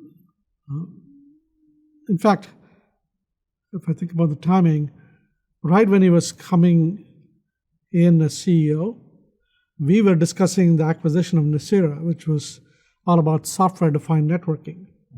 So that was, in fact, an adjacency. And we initiated the discussions and diligence, if you will. Actually, it fell under my purview of responsibility at the time, even while Paul was there. And we continued it when Pat took over. And in fact, it might have been the first acquisition that Pat did. It was acquisition of Nicira. It was, mind you, we paid over $1 billion for a company that was less than 100 people, right? and very little revenue, relatively speaking. But the bet was that what we could do in networking would be as comparable to what we were able to do with servers. Yeah. And did that play out? Was that a... Yeah, that certainly played out very successfully for us. Networking, by the time I left VMware, was close to a $2 billion business, right? So it was pretty significant. And it came about with its own realignment, if you will, because clearly that put us in the crosshairs of Cisco, whereas previously Cisco was one of our main partners, right? In fact, our growth of virtualization, one of the key partnerships we did to enable that was the partnership with Cisco. And Cisco also was a big partner of EMC, right? In fact, Joe Tucci and John Chambers had a personal relationship. And this put all of that under tension, if you will, right? But nonetheless, it was the right thing to do for VMware, and Joe, to his credit, supported it, right? And even though it put the relationship of EMC and Cisco a little bit under tension, we subsequently created this separate entity called VCE, VMware Cisco EMC, so that customers could still use Cisco with EMC and VMware together. But nonetheless, this was always a point of tension. But it was clear to us that software-defined networking was going to be critical to VMware. In fact, just like we were talking about virtualization being essential for the cloud, software-defined networking is essential to the cloud, right? And so we knew we had to do that, and we had to do that to further simplify the data center. So this is, again, when technology speaks, you got to listen, right? Right. And personal relationships aside. Personal relationships aside, right? Because the right technical answers are going to win in the long run, right? And this was, again, a 10x improvement in how you did networking in the data center, right? And so it's proven out in the last decade, if you will. So that's something that we tackled in the right way, which was just like in the case of management, just like in the case of networking, and in the case of storage, which we'll talk about as well, I'm pretty sure. When a technology comes about that is 10x better than the state of the art, and you are in a position to take the technology and integrate it and do something with it and take it to market for the benefit of the customer, you have to do it, right? So that was one of the early lessons there. Can you dive one step deeper into what the networking, software-defined networking, and what it replaced in the data center involved? Tell me a little bit more without getting into too much technical detail, just so we can all understand that better. Yeah. So the fundamental issue is this, right? If you're a developer or a business or an IT team that is trying to deploy a new application into production, right? It is not enough to just run it on a server. You need to provision storage for it so that it can store data. But you also need to provision networking so that it can connect to the external world. And it doesn't stop at just networking. You have a provision of firewall and a load balancer and various security, network security devices, capabilities, right? In order for that application to be safe in production. Now, those things are very tedious manual tasks and very often involves 3 or 4 other departments in the networking department, in addition to the virtualization department or the customer. And that slows this whole thing down considerably. So even if the customer can provision the compute capacity very quickly, right, very often in a matter of hours or minutes, it took them days, weeks to get the network ready for the application to run, right? And so that was unacceptable for a lot of our customers. That was a big problem with the conventional way of doing networking. And the second is the traffic that between the application and other databases and so on that the application used, it was not easy to contain it in a networking, when the networking was done the traditional way, right? The insight that we had internally, and this is why we had our own software-defined networking efforts, and the insight that Nicira had was that a much better way of doing it was if you could do for the network what virtualization did for the software, for the compute, and virtualize the network. And so that's what Nicira did, and we did as well. So we decided to join forces there, right? And by the way, that's what the cloud AWS did at the time. They were the first cloud company, which is one of the reasons AWS was able to enable end user developers, who are the primary users of AWS, to very quickly deploy a web application into production, right? So they could not only give them the compute capacity, but they could set up the network so that the application could go into production. So if you think about it, AWS would not have been AWS if it took them 2 weeks to give the network that the developer wanted, right? Because then developers would not be able to stand up websites and so on and so forth very quickly. So it was that same thing that we were able to do. And in order to do this, all of us had to be done in software. And that went against the business model of traditional networking companies. And where you had armies of networking people trained on the Cisco CLI and the Cisco tooling, if you will. All of which had to be set up manually to... Exactly, right? So that was the disruption we brought into the fold. And that was the disruption that was necessary for cloud to happen, right? And so that's really what it was. That's very helpful, thank you. So continuing on your journey, the Pat came in. Were there major reorganizations within the company? Was it, what other changes did that engender with his goal to expand in a different way? I mean, he was committed to continuing the business unit model that Paul had started. But he was even more rigorous about it, from having these business units accountable for revenue and so on and so forth. So that was one of the changes. And the second is, like I said, he was very committed and aggressive to expanding the go-to-market and making it even more industrialized than it was before. And so those were some of the changes that he brought about. And then he also brought about changes to make the company operate at scale from an operational point of view, not just from an IT, from a business planning and business planning processes and so on and so forth. Because I think by the time he stepped in, we were in 2012 probably about 2.5–3 billion in revenue, something in that range. So we needed to operate like we were at 3 billion, 4 billion, going to more, 4 billion. I think we were probably closer to 4 billion in revenue. So he brought about all of those changes to, in effect, your own infrastructure had to be geared up for industrialize VMware, right, as an enterprise company. So those were some of the big things that he did as VMware. So, and then subsequently, for example, when we acquired networking, we created a networking business unit.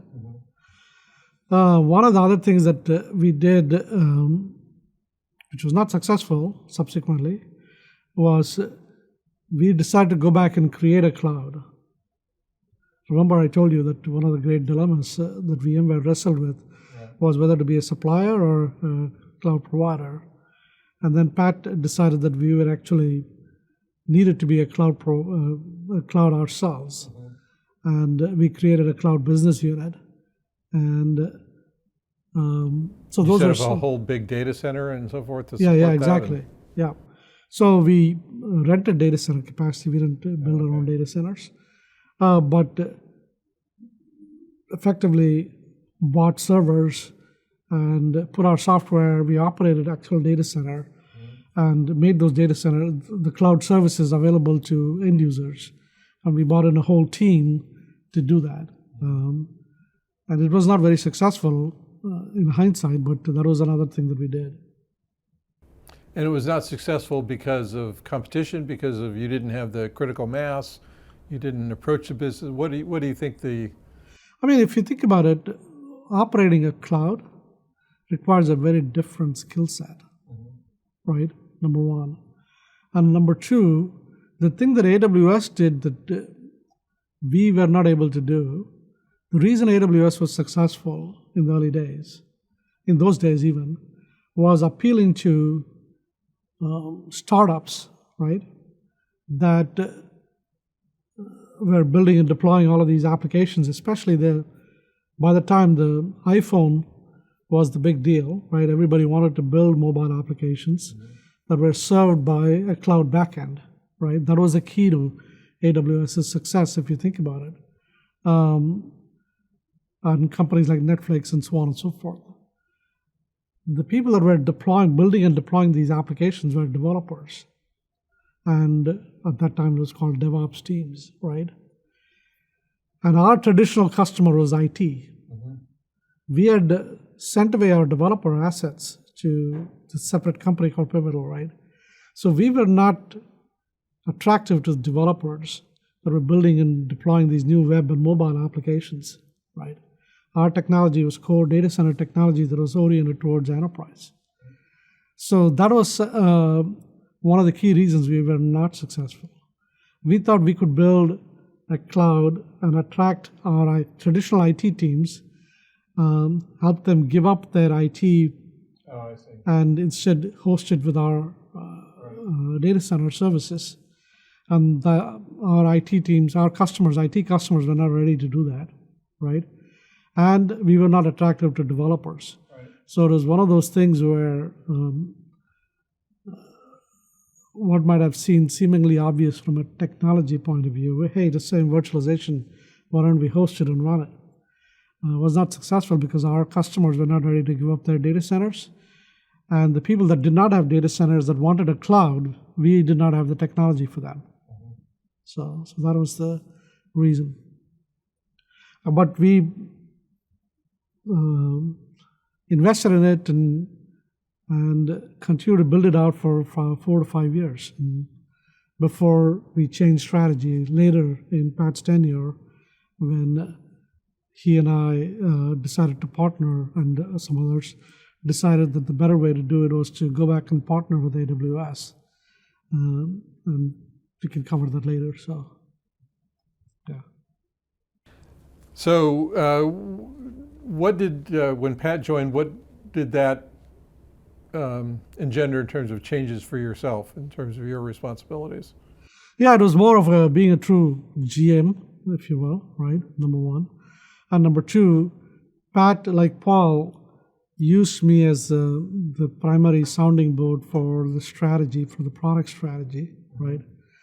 And as we started building out the business units, I started being a GM, being the product leader over all of our businesses, not just one of our businesses, right?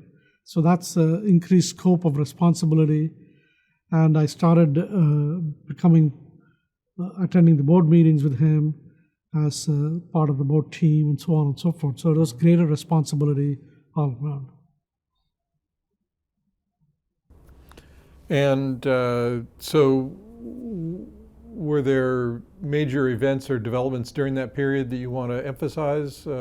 So in addition, we created the networking business, we created the management business,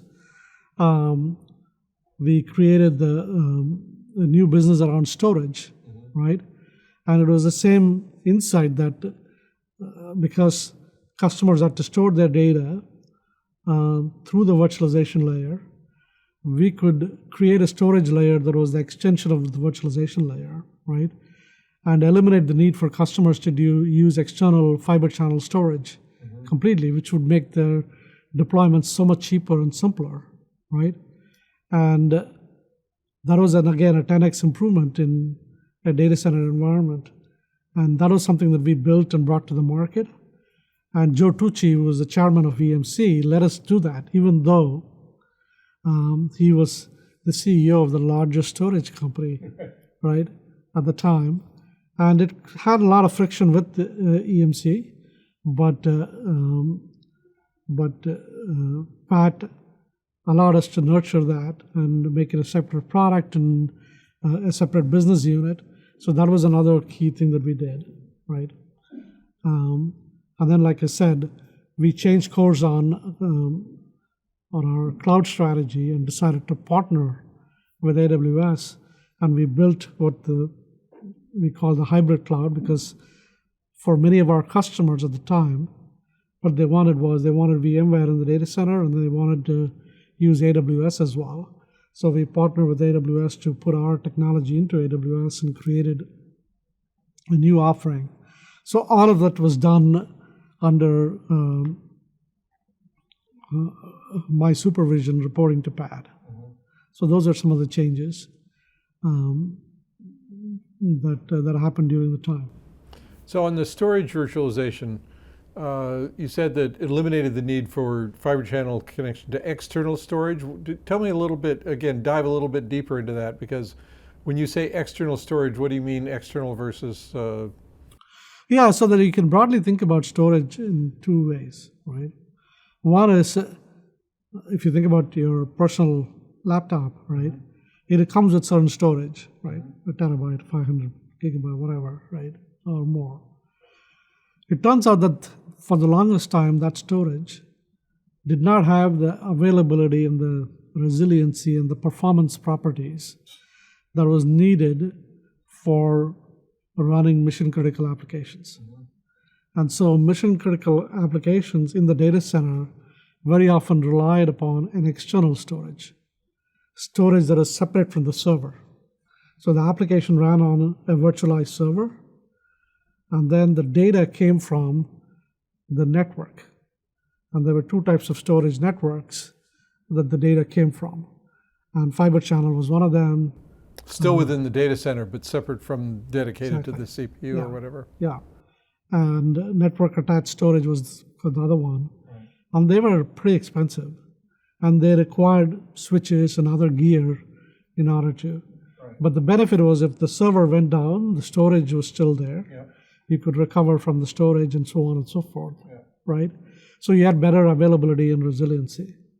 The insight that our engineers had was, they said, hey, if you pool together a set of servers, which is how we were doing virtualization, and use the storage capacity inside of all those servers, then you could create what we called a virtual storage array. A virtual, just like you had Fiber Channel SAN, you could create a virtual SAN, and that virtual SAN could have the availability properties of a real SAN. And it could have the performance properties as well. As a result, you could dramatically simplify your environment, right? And so that was the technical insight that led us to create a storage business. And again, because it was primarily going to be storing virtualization-related data, we could optimize it for that. And so as a result, you could build really compelling storage capabilities for a customer that was running their applications in a virtualized environment. So that is a key thing. Okay, so the other thing you mentioned was the partnership with AWS. I get the impression that was sort of on again, off again, or there was a long dance getting there. Is that? Yeah, for sure. So we've tried to partner 3 times in our history with AWS. The very first time, actually, we started talking when even Diane was the CEO. And then we tried when Paul was the CEO. And then we went in our separate ways.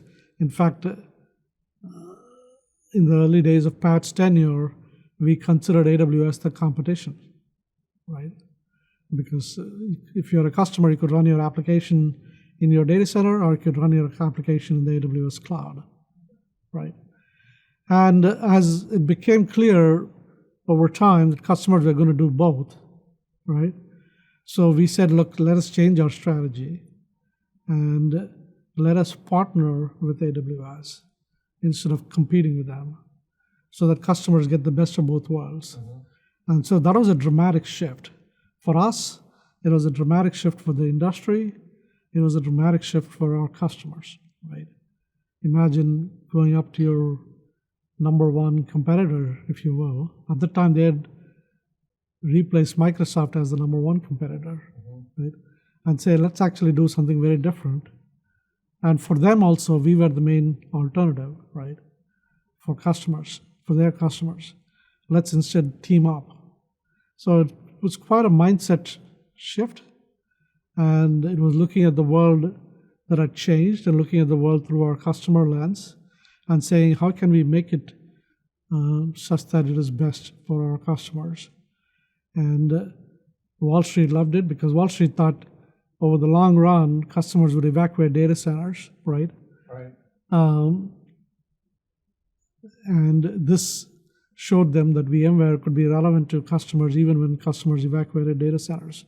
So it was a very unique thing that we did, and the first of its kind. Subsequently, we did partnerships with Google and with Microsoft as well. So it became the birth of what we call the multi-cloud strategy for VMware. So yeah, it was a remarkable thing at the time.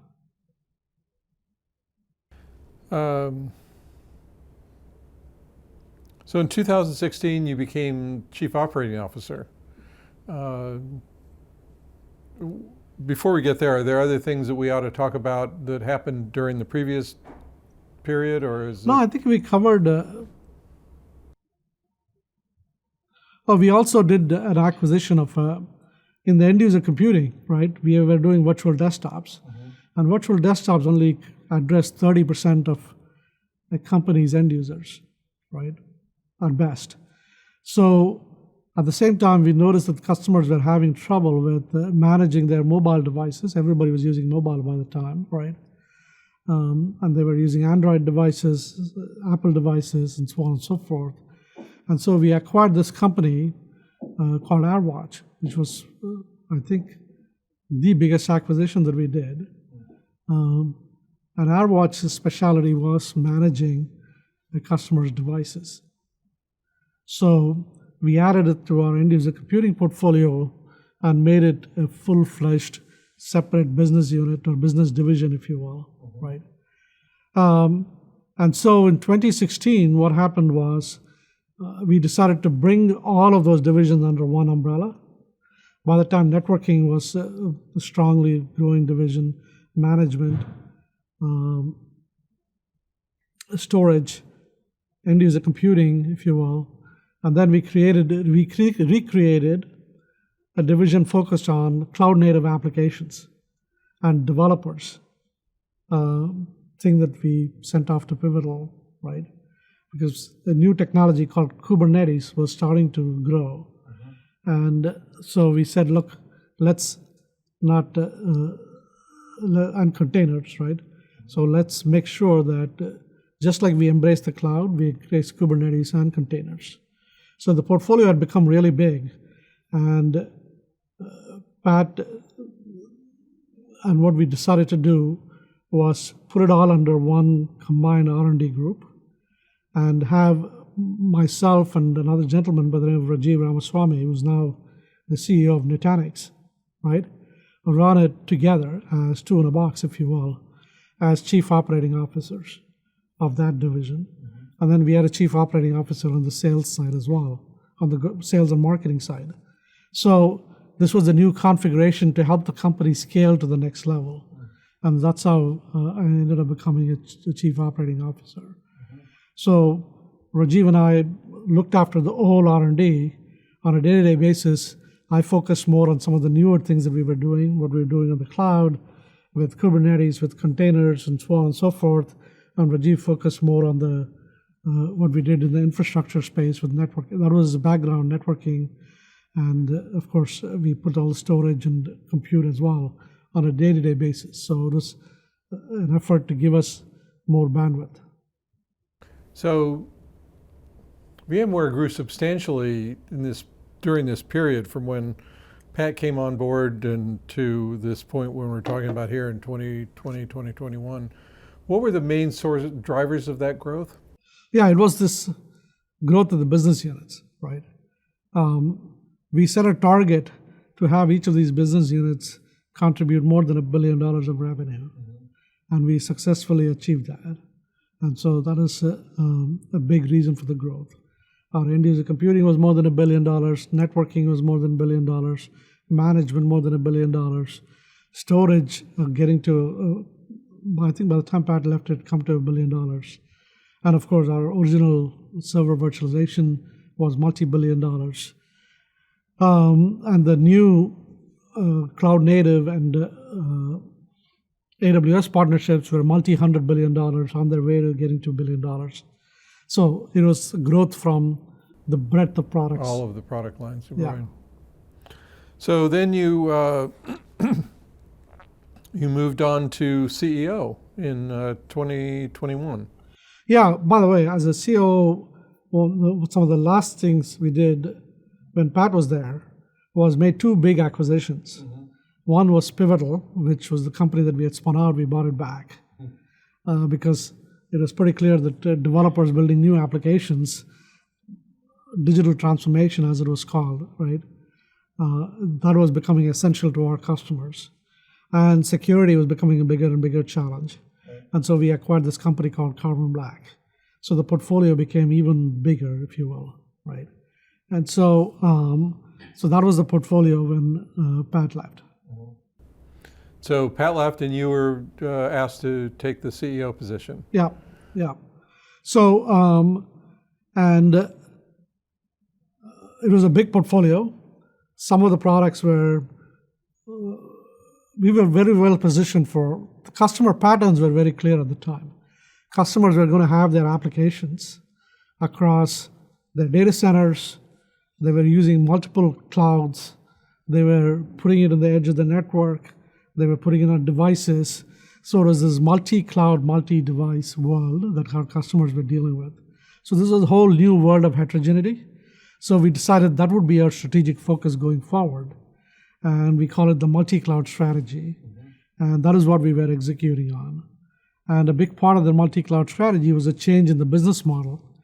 Previously, we used to provide our software to customers. They owned it for life. It was called perpetual software model. Whereas the industry model that was more beneficial to both the vendors and the customers in the long run was what we call the subscription model, right, and SaaS, if you will. So that was the other transformation. So when I took over, these were the two pillars of our focus, was to transform the business model to subscription and SaaS, and transform the product portfolio to be even more of a multi-cloud portfolio. So were those underway when you took over as CEO, or were those things you initiated as you stepped in? I was shepherding that even when I was the chief operating officer, under when Pat was the CEO. We just continued it, and we decided to make it the main focus. So sometimes there's a revenue gap or whatever. You try to move from sale to the service model. Was that a problem or a challenge for you? Yeah, that was definitely a challenge, right? And so we had to overcome that. So we had to do the tightrope walk. In fact, we were one of the few companies that did the tightrope walk without dramatically taking a dip down in the revenue, right? Or in the margin. What happens is when the revenue drops, your profitability drops as well. And we managed to do that without a significant drop in either, which was, I think, a very notable accomplishment. And when I took over, we were probably about 25% of our revenue was in the subscription model, if you will, services model, like you said.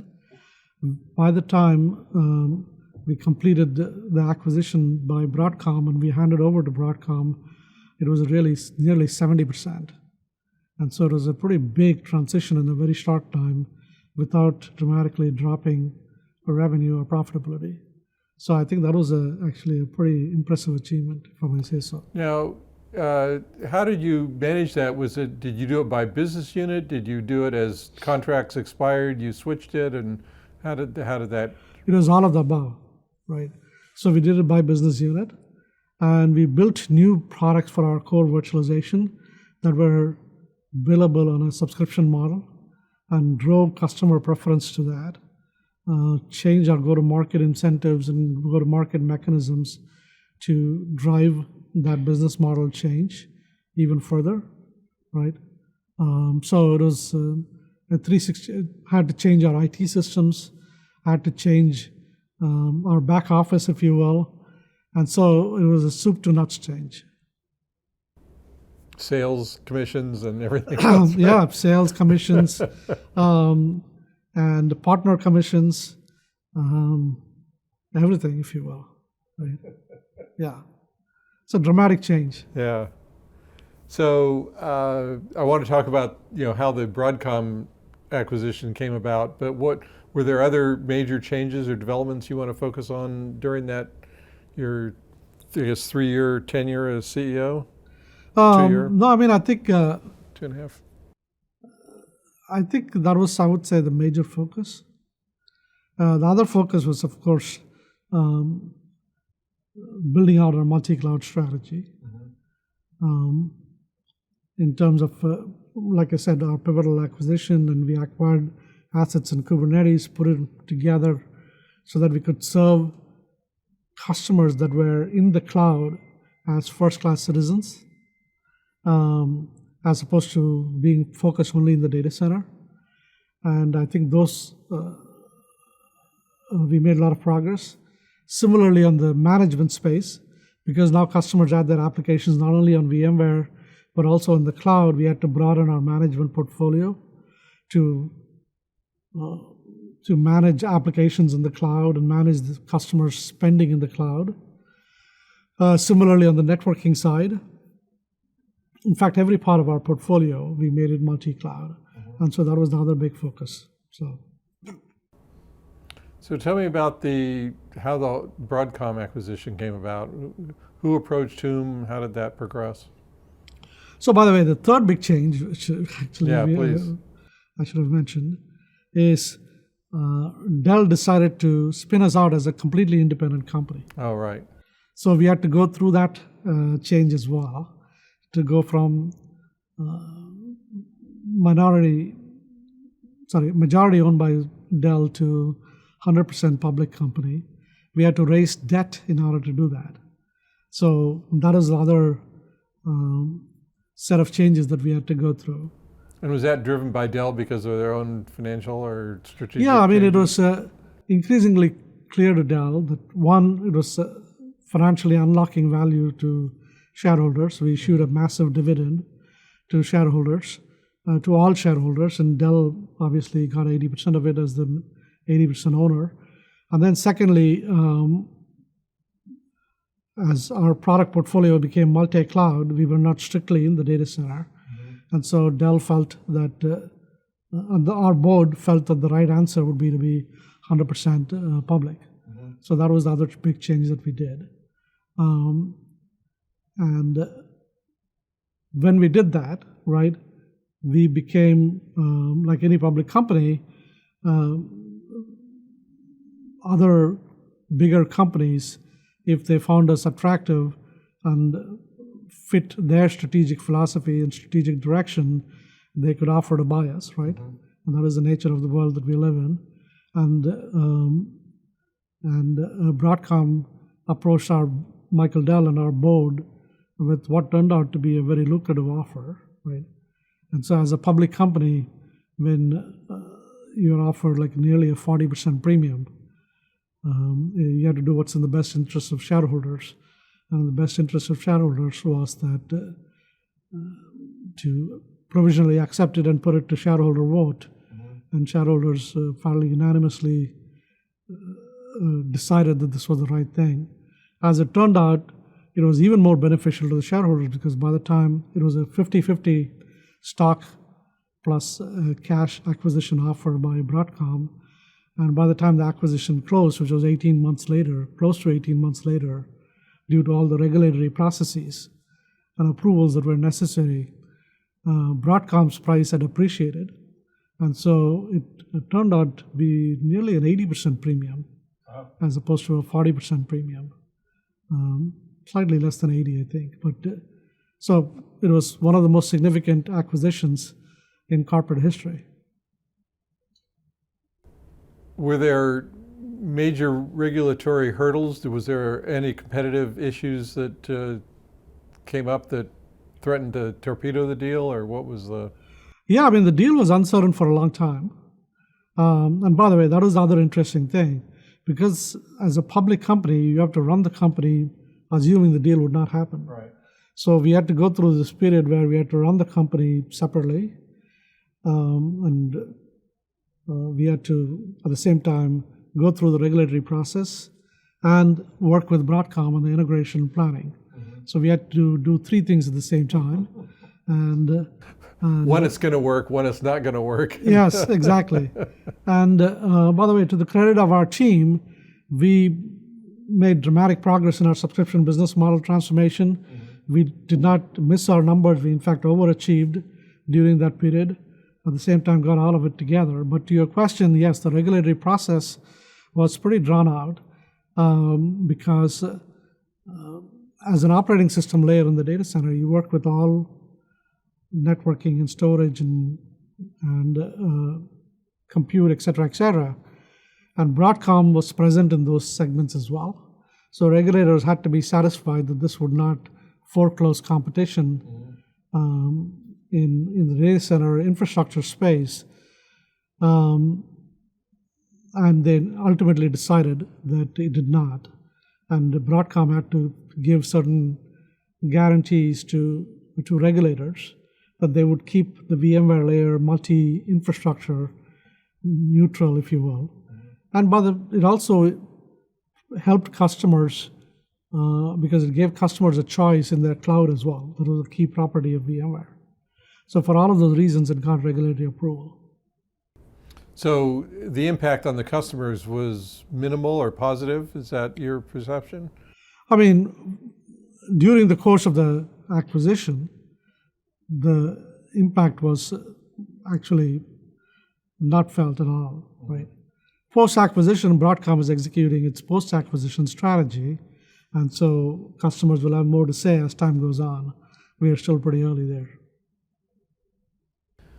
So you were with VMware for 20 years. Correct. How would you summarize that? As you reflect back on 20 years, what are your personal feelings, professional, whatever? I mean, it's your major career dedicated period. So tell me a little bit about how you reflect back now that it's... Yeah, I mean, for me personally, it was the ride and the journey of a lifetime that I'm very, very thankful for. And I would say it was a fantastic experience. What I'm most proud of is the impact that we had on the industry and the culture that we built inside the company that lasted for 20 years, right? And if you talk to any employee that was associated at any time with VMware, and in fact, even outsiders, they would say the remarkable thing about the VMware was the culture, right?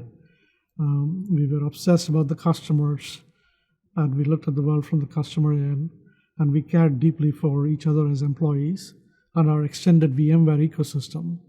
And that's one of the things that stood out as constant over the period of time that we were as a standalone entity, if you will. And so I think those are pretty unique, I would say, to do this over a 20-year time frame. Our software is literally, I mean, if our software stopped working, banks stopped working, railways stopped working, airlines stopped working, et cetera, the most mission-critical applications in the world were running on data centers powered by VMware. Even with the advent of the cloud, it still remains true, right? And will remain true for a long time. And to produce such high-quality software that withstood the test of time and innovated with all of the changes that have happened in our industry. I think that is the other big thing that I would say was very unique and we are all very proud of. And then we were always very proud of the fact that we brought an ecosystem along with us. A lot of companies. At one point in time, we used to publish a statistic that said for every dollar of revenue that VMware made, companies in the industry made $15, or $11 to $15, we would say. And that is something other remarkable as well, right? And so if you look at all of that, I would say impact to the industry, impact to our customers, impact to our employees, and the sense of camaraderie that we built and the sense of community that we built, I think that's pretty unique. And so those are things that I would always be thankful for and remember. So that's really what I remember. So, actually, you touched on something that I'm. By the way, I mean, if you look at our values, right? We call it EPIC 2, and that's at the core of what has stood true for VMware. It's E stands for execution, P is for passion, I is for integrity, C is for customer, and C is for community, right? And all of those are reflected in VMware's success. And the one I that is missing, that is innovation, right? And as we have talked about, in all of these examples, we were always in search of what is the 10x that we can do, right? That moves the state of the world forward. And that was also ingrained into anybody that worked at VMware. So those are all things that I think are enduring things that I will always remember about VMware. Well, that's consistent across the board with other VMware executives that I've spoken with, and seems to really have been quite a remarkable company and journey that you were on. I want to just back up because you mentioned something that that triggered a thought, and that is the reliability issue. Given your essential position underlying everything else that was going on in customers or public data center, the reliability of your software was fundamental. Yeah. You wouldn't have gotten anywhere without that. And it needed to be continuous over growth and integration and so forth. Can you tell me about the effort or focus or organization or methodology or whatever that went into that? Because that's a remarkable achievement in itself.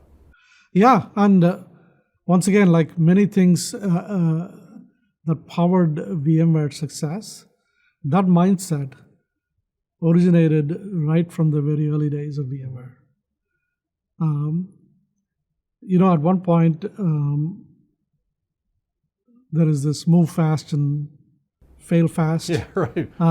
Move fast and break things, right? Move fast and break things, if you will, a mindset, which had its own place for the kind of things that was presented to consumers, right? Whereas for the kind of things that get into data centers, it was the very opposite. Mm-hmm. And time again in our early history, we used to delay software releases until we got to the level of quality we wanted. Mm-hmm. Even more importantly, many of the core engineers, the principal engineers, and the engineering team cared very, very deeply about the reliability and the quality of the software and the quality of the software engineering as much as they cared about the innovation, mm-hmm. right? In fact, there were some,